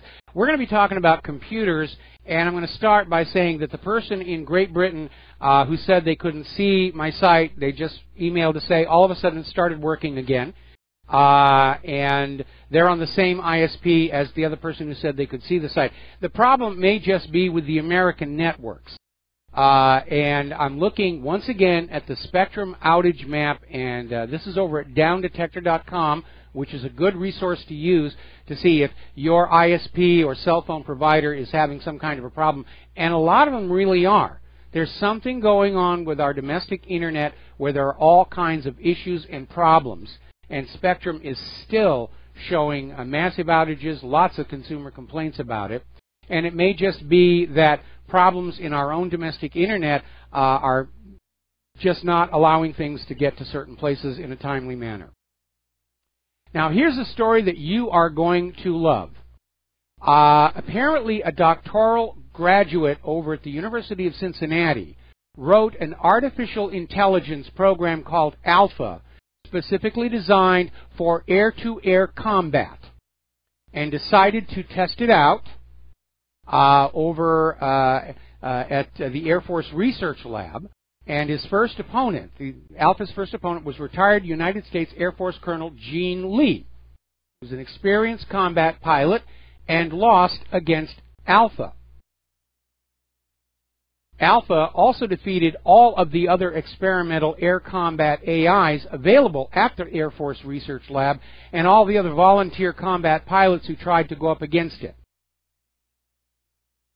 And the contests were in a high-fidelity air combat simulator, and Alpha won every single engagement. And here's the thing that's going to make defense contractors very nervous. Alpha runs on a $35 Raspberry Pi computer. For those of you on BAM user, this is the unit. This little tiny $35 computer and this program written by one guy was able to defeat all of these expensive military industrial complex programs and computers in the combat simulator. And not only does it show the power of the Raspberry Pi, it shows the elegance of code written by a single individual rather than committee, and it underscores something I've been saying all along.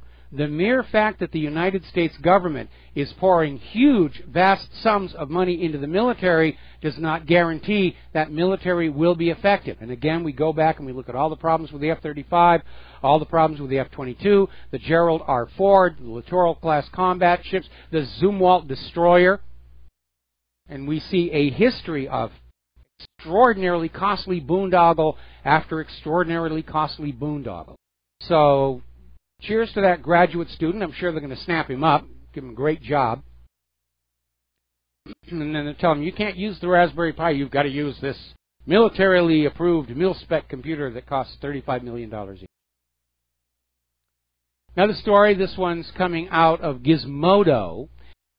Scientists are researching what happens with your Wi-Fi router. Now, as you know, your Wi-Fi is sitting there basically beaming low-power radio waves out and listening for something coming on back. But apparently, scientists have figured out a way to turn a Wi-Fi router in your home into this sort of radar camera. By listening to all the multipath reflections, they were literally able to create an image of the environment. And it wasn't sharp and it wasn't clear, but they were able to identify objects in the room, basically from the data from an unmodified commercial Wi-Fi router. So, boy, everything's spying on you. Now, the National Security Agency, contrary to its propaganda that it put out only a few weeks ago, collected and stored 151 million call records in 2016. And apparently they only had 42 warrants from the FISA court. They're just grabbing it all up. Now, Microsoft has come out with a new warning that hackers have hijacked the software updater with in-memory malware, and apparently they're using this so that the update, the Windows update, is loading malware instead of the authorized code. Now, little article over at ZDNet, are we heading toward a new encryption war? And what they're talking about here is not a war for ever more powerful encryption systems, but it is a war on private citizens' ability to use encryption and trying to find some legal way that your communications are in clear text at a point where it can be copied and spied on. And it's a violation of your Fourth Amendment right to privacy, and it's not going to have an effect on terrorism and crime because real criminals and real terrorists know that the off-the-shelf consumer-level computer equipment is all compromised. They're not going to use it. Or they're going to have their own encryption on an air-gapped machine and then send the messages across the Internet to be decrypted on another air-gapped machine. And we proved that this was possible with our challenge to the NSA. It's very easy to come up with a system of encryption the NSA can't break.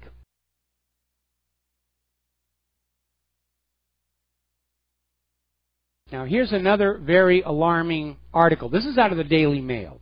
Is your money safe? And they're saying a bank hack could affect millions of customers around the world by intercepting the two-step login verification codes.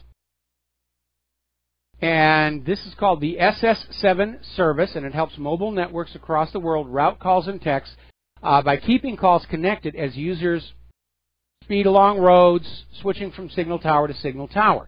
But apparently it can also be used by criminals to redirect the data, and hackers have now found a way to intercept the two-stage authentication codes sent out by banks. These are used to verify the identity of customers attempting to log into their accounts from remote locations or place some online transactions. And they're usually sent in the form of SMS messages, and by intercepting those codes through the SS7 service, criminals have free rein to empty your bank account at will.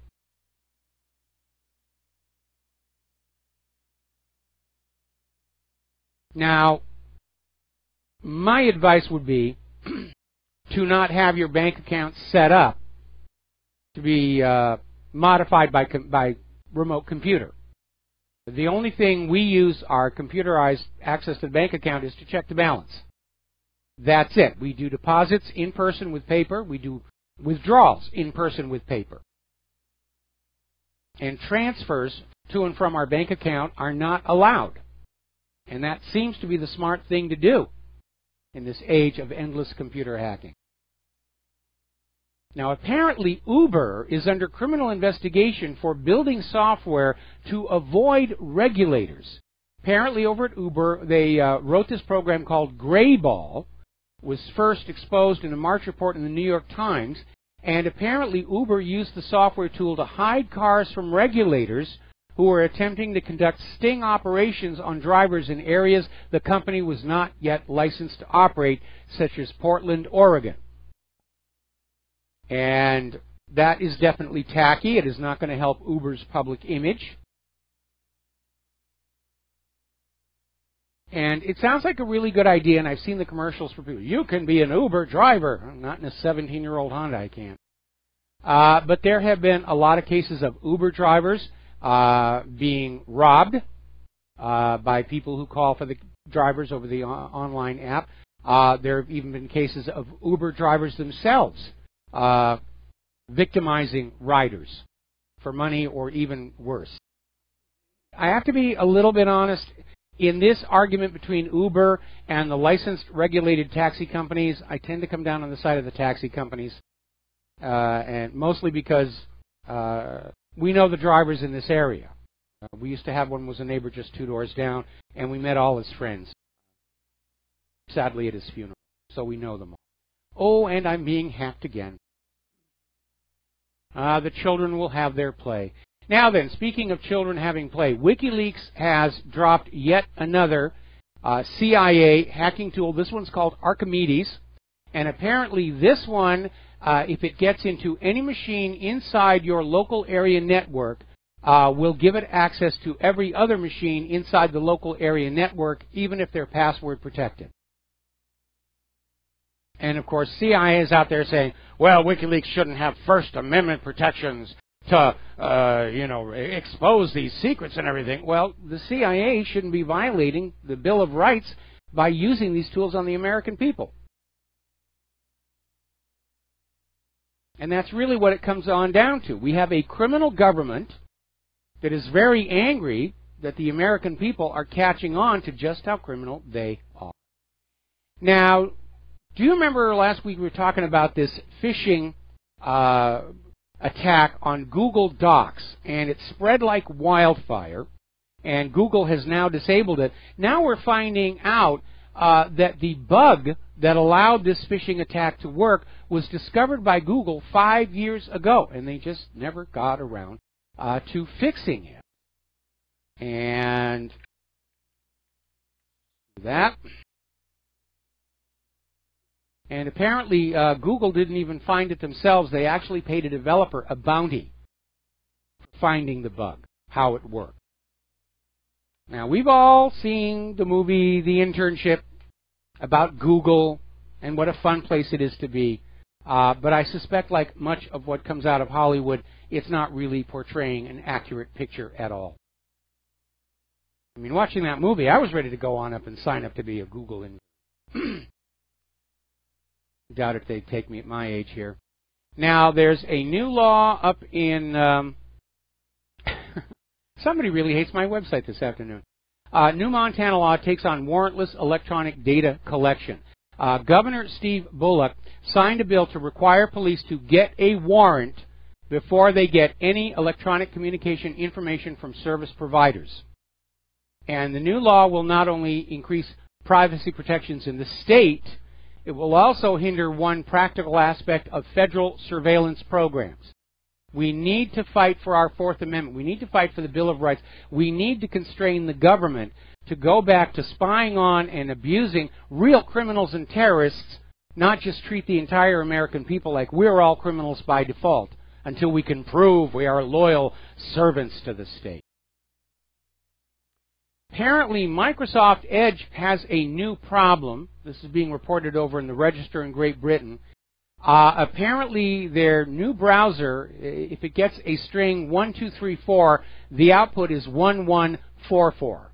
And I don't know if that's a bad bitwise operation or what. But it's a little embarrassing when you let a product out without really checking it, that it's doing what you think it should be doing. Unfortunately, over the last several years, especially with software makers being indemnified against project liability, the software developers have increased their profitability by simply getting the software running, putting it out there, and waiting for ordinary end-user consumers to fulfill the role of quality control inspectors. You get on out there and you write back, this isn't working, okay, we'll add it to the list to fix. And so, in a way, you're being used as uncompensated workers for the software developers to make their product better. And as soon as it is working smoothly and perfectly, they'll be ready for an upgrade. Okay, we're going to open the phone lines if anybody wants to call, 800-313-9443. Article out of MarianWest.com, thoughts on the public discourse over climate change. And this is going back to MIT atmospheric science professor Richard Lindzen, who is saying that many of the claims regarding climate change are exaggerated and unnecessarily alarmist. Now, if you go and read my article on ClimateGate, down at the bottom are a whole bunch of quotes from the stars of the human-caused global warming movement. And many of them are out there saying, yeah, it's okay for us to exaggerate. We're trying to motivate people, not educate them. It's okay for us to lie to them. The more we lie, the more they will do what we tell them to do. Well, that's not working out so well. Meanwhile, over this last weekend, more winter weather hit Kansas. And they're already saying that the early wheat crop is just being devastated. And any more winter weather is going to kill off the rest. And here's where you need to understand. All the food crops, fruits, vegetables, wheat, and cattle that are being killed in this cold snap are going to drive food prices up on those items at your supermarket. So gosh darn that human-caused global warming. Apparently they had a little bit of wild weather in Southern California. They got snow on the San Diego mountains. And for people who are traveling up to Palomar to visit the observatory there, and that is a very fun trip if you're a science geek like me, they issued a snow chain alert for the roads up there. Now, over in the Midwest, they are having massive flooding. The Mississippi River is rising, and it is apparently 13 people have already been killed. 10 million people are under a flood warning to be ready to evacuate their homes. And weather experts are saying that several of these areas along the Mississippi are likely to see near-record crests as those near-record snowfalls melt. That's where this is all coming from. When you have record snow, you get record meltwaters. And the drainage systems are inadequate to that reality. Now, turning on over to vaccines, story out of Natural News. They're reporting that the University of Ghent, Belgium, released a paper in which it accidentally admitted that most flu shots are continuously out of date and therefore do not work. So what they're prescribing for you to take, especially for the seasonal flu, it may be out of date. It may be the shot for last year's flu and totally ineffective against this year's flu. Another story out of Need to Know. They're talking about the first ever peer-reviewed study comparing vaccinated and unvaccinated children and their total health. And they got a pool of unvaccinated children from homeschool children. The vaccinated children had a much higher rate of autism and ADHD, 470% higher than those who never received a vaccine. Vaccinated children were also more vulnerable to allergies and eczema. Remember, a while back I asked if eczema was a vaccine artifact. Now, the unvaccinated children did contract the mild childhood diseases more frequently, but the vaccinated counterparts suffered pneumonia and ear infections much more commonly. In other words, the vaccines are causing more harm than good. We're going to start taking phone calls here. Bob in Las Vegas, aloha. Welcome to the show. What's on your mind? Hi, Mike. I apologize. I got in late, so I've got a couple of topics that you may have discussed. First, did you hear about Obama getting that Profiles in Courage Award? Yeah, I did. It's more plaques to put on the wall so that people will say, oh, this is a man I should listen to and believe. Right. I mean, shame on Caroline Kennedy, because I think her father is turning in his grave. You know, the 35th President of the United States, he wanted to strengthen global peace. He wanted to stabilize relations with the then Soviet Union. Then you have a guy like Obama who is attacking 7 countries, drone killing thousands of people, destabilizing relations with Russia, and he gets this award. Shame on Caroline Kennedy. It takes a lot of courage to sit there in the Oval Office and send out other people's children and spend other people's money to cause mayhem in other countries. So, yes, he deserves that award, absolutely. Absolutely. And then also, did you hear the comments from the Saudi, I don't know if he's the Saudi deputy crown prince or crown prince, the son of the king, Salman? He made a comment threatening Iran. I found that to be rather amusing. They can't even deal with these rebels in Yemen. They're going to take on Iran. Yeah, I talked about that earlier in the show. Going to have to drop you, take a break for commercials. We'll be right back. And aloha, America.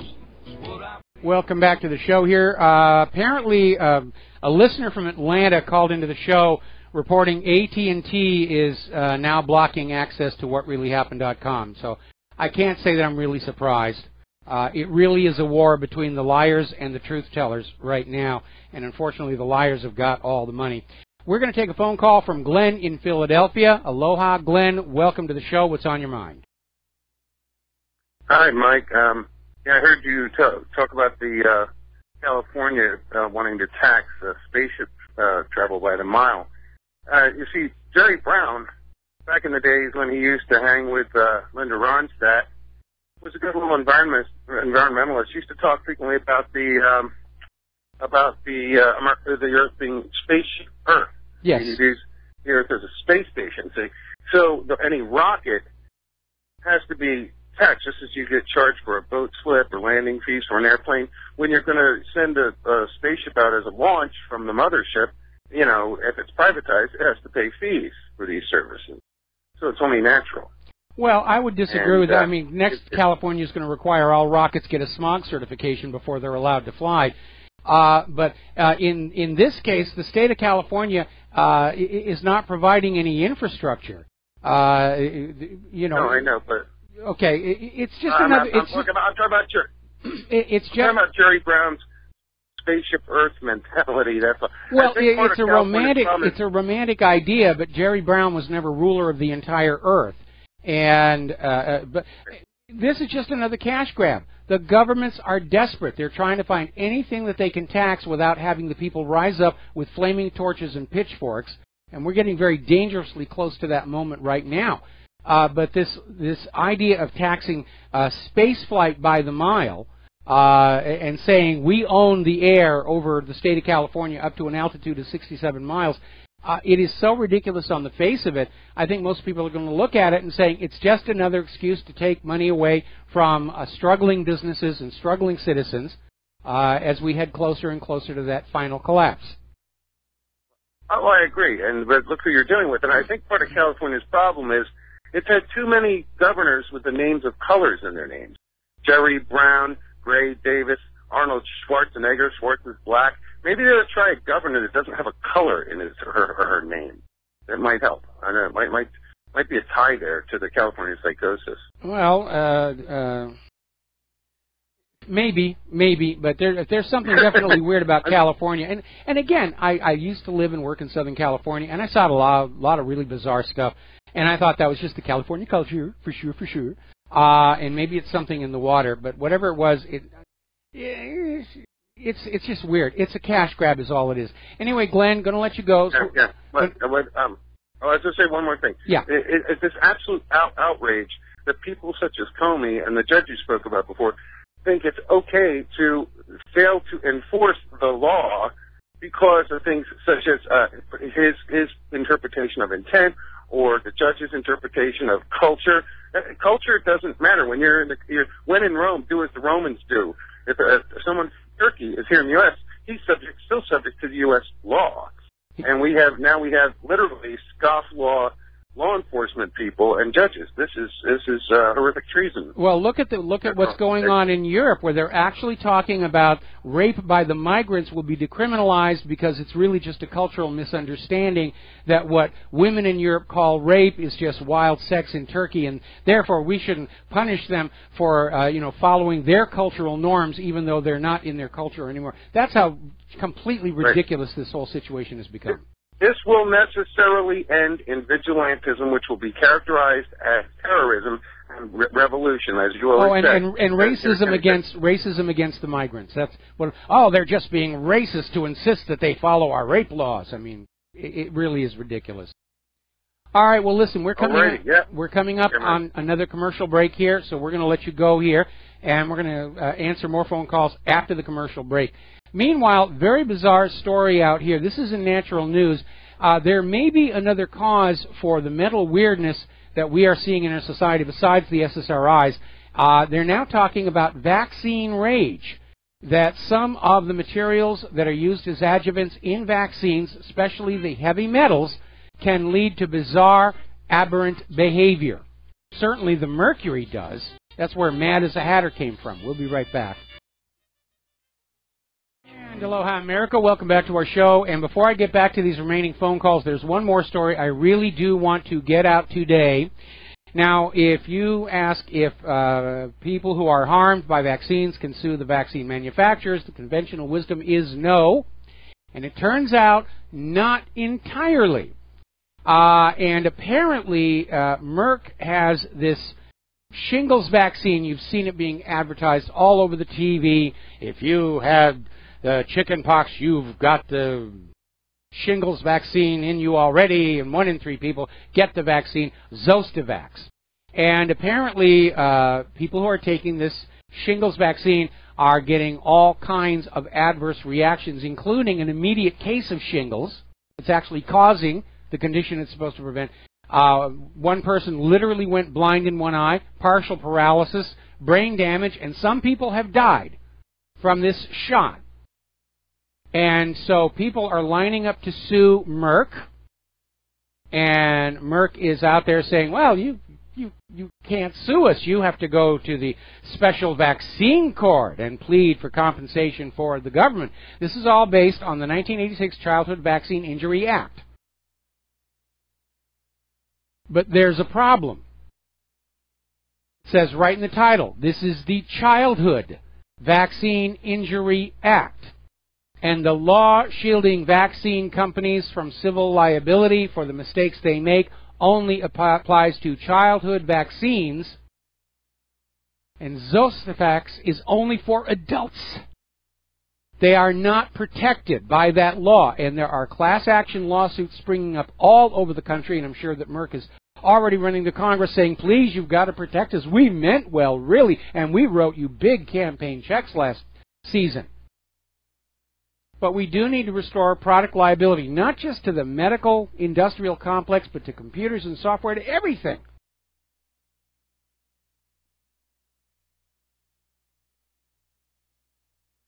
It looks like we might finally see some action. But again, in our current fascist economic dictatorship, I'm half expecting Congress to rush through a new emergency bill expanding the Childhood Vaccine Act to include adults. Call it the Merck Protection Act. All right, we're going to go back to the phones here. Greg in Washington State, aloha. Welcome to the show. What's on your mind? Yeah, hi, Mike. Oh, gosh, lots is on my mind. I want to talk about a weather-related event in our electrical grid. I mean, we had this incredible little storm here, 3:15 Thursday, while I was listening to you. Lost electricity and internet, phone, everything else. Got the electrical grid back up about 2 days later. Anyway, man, our electrical grid is incredibly fragile. Yes. It only takes a few days. By the way, can I give a shout-out to probably the greatest inventor in known human history, Nikola Tesla. Yes. A man who electrified the world. Anyway, boy, Mike, our electrical grid is really scary. You know, it's down for any length of time. I mean, society's going to collapse. Well, that's why everybody ought to be prepared to weather a 2-day electrical blackout. When we had our big earthquake here a few years back, portions of Oahu didn't get their electricity back for 2.5 days. We were without power for about 18 hours total. And that is the reality all across the nation. This wartime economy has resulted in our critical domestic infrastructure being allowed to rot away through neglect. And we're seeing that in the electrical grid. We're seeing it in the quality of our internet service. We see it in the cracked and decayed conditions of our roadways and rail systems. The country's being allowed to rot on the vine so that all the money can be spent on this program of conquest around the rest of the world. And when they get into this war and lose it, we're going to be left with a country that is as devastated by decay as any other nation that was bombed. And that is just a very unpleasant thing we all have to be ready for.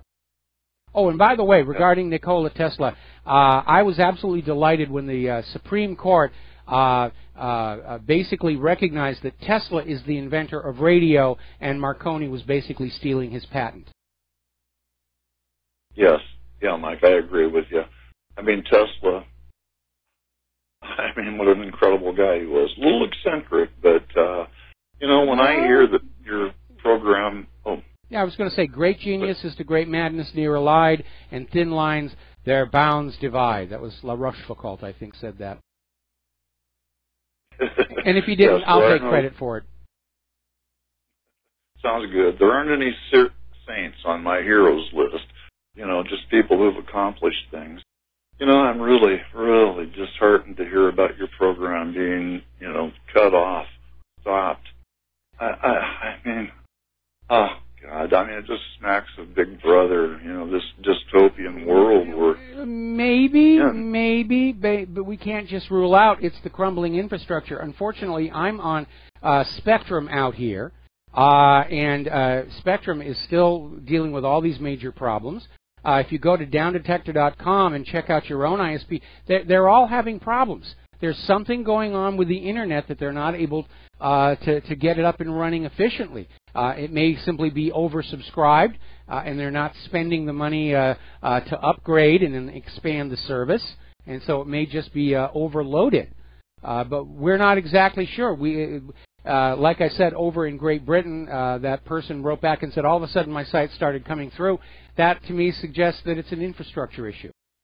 We know that the DNS that is used by Spectrum and others actually has problems and flaws with it, and it's often better to go to OpenDNS or FreeDNS or even Google DNS because that access time to the DNS server is a big part of the load time for your browser as a whole. And I changed my DNS servers over the weekend to get away from Spectrum, and my browsing speed went up noticeably. You know, you mentioned Wi-Fi routers. Yes. I asked Comcast to disconnect my Wi-Fi just because of I'm sitting here next to it. You know, just figured less radiation. But how do I know they really disconnected it? Well, in most computer widget shops, they sell these little charms or something that will actually light up when they're next to a Wi-Fi spot. And the intent of them is for you to be able to actually locate a Wi-Fi hotspot that is not broadcasting its identity to try and get into it. But basically, that's what can happen. You know what I'll do? I mean, some radio emitters can cause some LEDs and even small fluorescent bulbs to illuminate, the way a Tesla coil would at a much higher frequency. And so tonight I'll bring up one of the little gizmos I have with my Tesla coil and see if it lights up next to the antenna. And if it does, I'll share that tomorrow. Hey, if you're really concerned about whether your Wi-Fi is off or not. But generally, again, yeah, we don't know what the effects of long-term exposure to Wi-Fi radiation is. We're always being told this stuff is safe, and then we find out down the road, no, it really wasn't. We were told that the shoe store X-ray machines were safe until all the shoe store salesmen started getting cancer. We were told that the X-ray machines at the airports were safe until all of a sudden the TSA workers started getting cancer. Oh, let's feel bad for the TSA workers. And the same thing is true of these ultra-high-frequency radio waves because they don't have enough energy to cause damage to a molecule, but apparently there's been a recently discovered phenomenon, and I think this was discovered over at Johns Hopkins, called molecular resonance, where under continuous excitation by a radio beam, the molecules can start to vibrate and resonate more and more until they can actually break from the physical stress like the Gallipoli-Gertie Bridge did over at the Tacoma Narrows, where all it took was a little wind to get this bridge shaking and start to come apart. So, again, they're discovering that this radiation, you know, we could see a correlation between on-air broadcast radio and television and cancer. I remember when I was down in Alaska, I'm sorry, in Australia, they both begin with A, near where I was staying, they were actually tearing down a radio tower. And I went to say, you know, has it gone out of business? He says, no, Australia had just passed a law that AM and FM radio transmitters could no longer be located in residential areas because of the health problems. And there was a new law saying they all had to be located out in the outback and broadcasting into the residential areas. So some governments are aware that there is an issue there. Wow. Hey, let me just mention one more thing. Yeah. One of the great things I like about your program, besides your ideas and different points of view that I may not have considered, are some of your callers. I mean, you do get some interesting callers with interesting points of view. You know, that helps, I think, makes your show great. Anyway, with that said, I'll let you go. Have a great day, Mike. All right, thanks an awful lot. And speaking of interesting callers, we're going to go to Errol in the Netherlands. Errol, thank you for waiting so patiently. I know it's an expensive call for you. What's on your mind? Hey, thank you for taking my call. Aloha nui nui. Aloha nui nui. Thank you very much for taking my call. I just want to say very quick, because we are almost at the end of the show, I know it. And here's my, I got a new, I wrote something down, and here it goes. When you want to know your owners, follow the paper rabbit. Okay. I'm not sure I understand the concept. The paper rabbit is the paper trail. Okay. Paper money. Yes. You understand? Now I'm beginning to get it. Yes. Yeah. Tonight I'm going to watch your special FX. I'm going to watch the movie Conan the Barbarian from 1982. Okay. Well, to be accurate, I didn't work on the visual effects. I just did a little bit of work on the swords, and it's uncredited. Of course. Of course. But it is a fun movie. It is a fun movie, and James Earl Jones is just so amazing in that movie. The remake they did of it just couldn't hold up. It just couldn't hold up. But the 1982 is the best. Okay. I'll take your word for it. I still like the original, but then I'm prejudiced. Hey, talk to you later. All right, thank you very much. Nui nui. Aloha nui nui and mahalo. We're going to switch over to Joy in New Jersey. Joey, what's on your mind? Mike, I just wanted to ask you a very simple question on the health care. Why don't we have the same insurance that the senators and the congressmen have? I'll hang up and listen to you.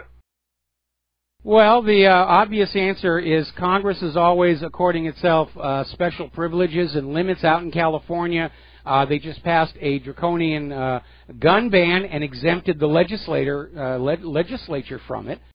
We see that happening more and more, where it's one set of rules and costs and privileges for us, and another completely different for the ruling class. Remember that story we did about a week ago, where during the H1N1 breakout, Angela Merkel and her German leadership got the vaccine without the adjuvants in it, and all the German people were forced to take the vaccine with the adjuvants in it. So that right there tells you the adjuvants are not good things, but for some reason they want them shoved into our body. Now, as far as the insurance and programs, I think under under Obamacare, Congress exempted itself from the requirements as employers of their own staff, and I think there was an attempt to do the same thing with Trump Care. But yeah, the Congress is always going to vote itself special biases and exemptions, because they know this stuff is inconvenient, and it's a pain, and they don't want to have to deal with that. All right, let's see. Back to the phones here. Tom in Florida, aloha. Welcome to the show. What's on your mind? Tom, are you there? Yeah, good day. Can you hear me? Yes, I hear you. I hear you. Okay, Michael. Yeah, you were talking a few minutes ago about how great Tesla was, and he was a super fantastic inventor. Probably was the best. But then we have a guy here in South Florida who was a wonderful inventor too. But can you imagine Big Brother back in the 30s? There had the Big Brother with cameras like now. That guy would have never been able to build a coral castle. His name was Scallion. Oh, yes, I know about him. With 10-ton boulders. Yes. Well, I went down on his place the other day, Michael, and you really are fascinated by what this guy had accomplished. Can you imagine? It's really weird. The timeline is Tesla and this guy Scallion were around at the same exact time. They were living in the same time period. And can you imagine if they were to put those two men together in a room, what the inventions would have been, what the world would have been if they could have got those two guys together. But in the meantime, they're having wars and all this insanity. And in the meantime, you have these two guys that are doing stuff that's astronomical. It's mind-blowing. And then you got this guy Hawkins now saying you better get off Earth in 100 years or the whole world's going to blow up. I mean, it's unbelievable. But well, Hawkins is now... Back to Michael. Okay, Hawkins is now... he's basically playing for media attention, and he's saying a bunch of things that are not supported by any actual research. And he was out there the other day saying that we should be careful what radio we allow into space because it might invite invasion, and that gets him a lot of headlines. But again, as I said, any civilization that has evolved to the technology of being able to travel between the stars, their culture is going to evolve alongside of it. And I'm sure there's intelligent life out there. What of possible interest are they going to see on this planet? We're still living in a stage of perpetual tribal warfare, and we're shooting at anything we don't understand. For all we know, there's a big sign outside the solar system saying, quarantine zone, these life forms are nuts. Well, Michael, did you hear the news today that happened in Cape Canaveral? We're not talking about... They had a big They had a sonic boom. The plane just came out. There was a secret plane that I guess they just landed today here in Cape Canaveral.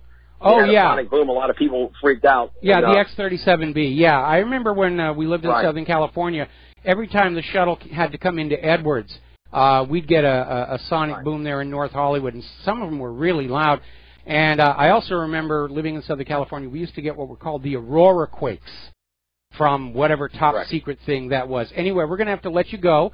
Got to take a commercial break. Michael.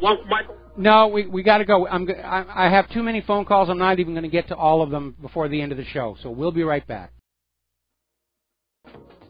And aloha, America. Welcome back to the show here. We're going to try and fit in these last 3 phone calls in this last segment. Rick in Nevada, aloha. Welcome to the show. What's on your mind?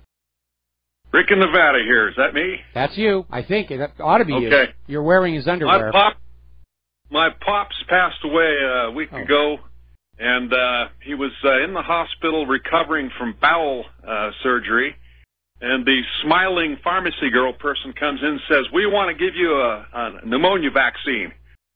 I said, "I'm against it." And the pop says, "Oh, I want it," because he was of the generation that you accepted everything that the government approved. And then he doubled down and he said, "I want a flu vaccine too." And I just shook my head, put my face in my hands. Anyway, he got the vaccines, and I don't harbor any illusions that a 94-year-old man has great chances of surviving a bowel surgery when he already has congestive heart failure and a half a dozen other conditions. But I stand by my being against those damn vaccines. Well, my condolences over the loss of your father, and... Thank you. Pneumonia was what killed him. Okay. Oh, well, I guess the vaccine didn't work very well. Didn't work at all. In fact, I think it helped bring it on. It does happen from time to time. So, anyway, well, thank you for the call. We're going to switch over to Bob in the Upper Peninsula of Michigan. What is on your mind? Good evening, Michael. Good evening.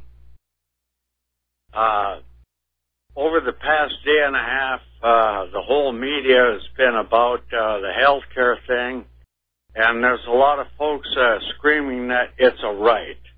Well, if that is so, the Second Amendment also gives us a right to bear arms. But I got to tell you, nobody's buying me a gun, pal.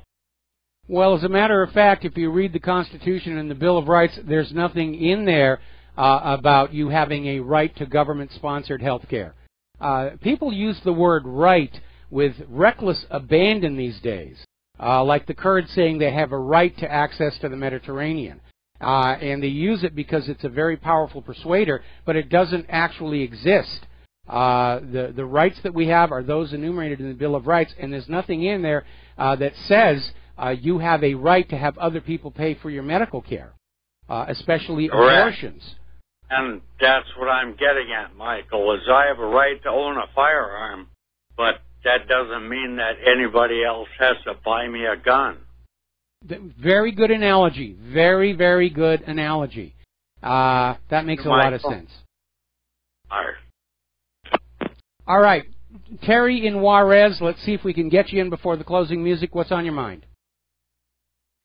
Hi, I just wanted to kind of reiterate what that guy said a little bit earlier about power outage. He really was talking about a national power outage, though he didn't say it that way. He came to grips with what that means. And here in Juarez, Mexico, we went without water for 3 days because of a contamination problem. And I'm here to tell you that you will go out of your mind after only about 6 hours without water. Yeah, it's very important. Water. Yeah, we had a problem here in our part of Oahu. We were without running water for 2 days, but fortunately we had our storable water to get us through. There's the music. I'm sorry, Terry, I got to let you go. It's time for us to sign off. I got to go to Jim Goddard's show up in Vancouver. We'll be back tomorrow here on the Republic Broadcasting Network. Hopefully we'll have some of these tech issues sorted out from my end and the RBN's end, and we'll have a much more professionally sounding program. So until tomorrow, aloha, America.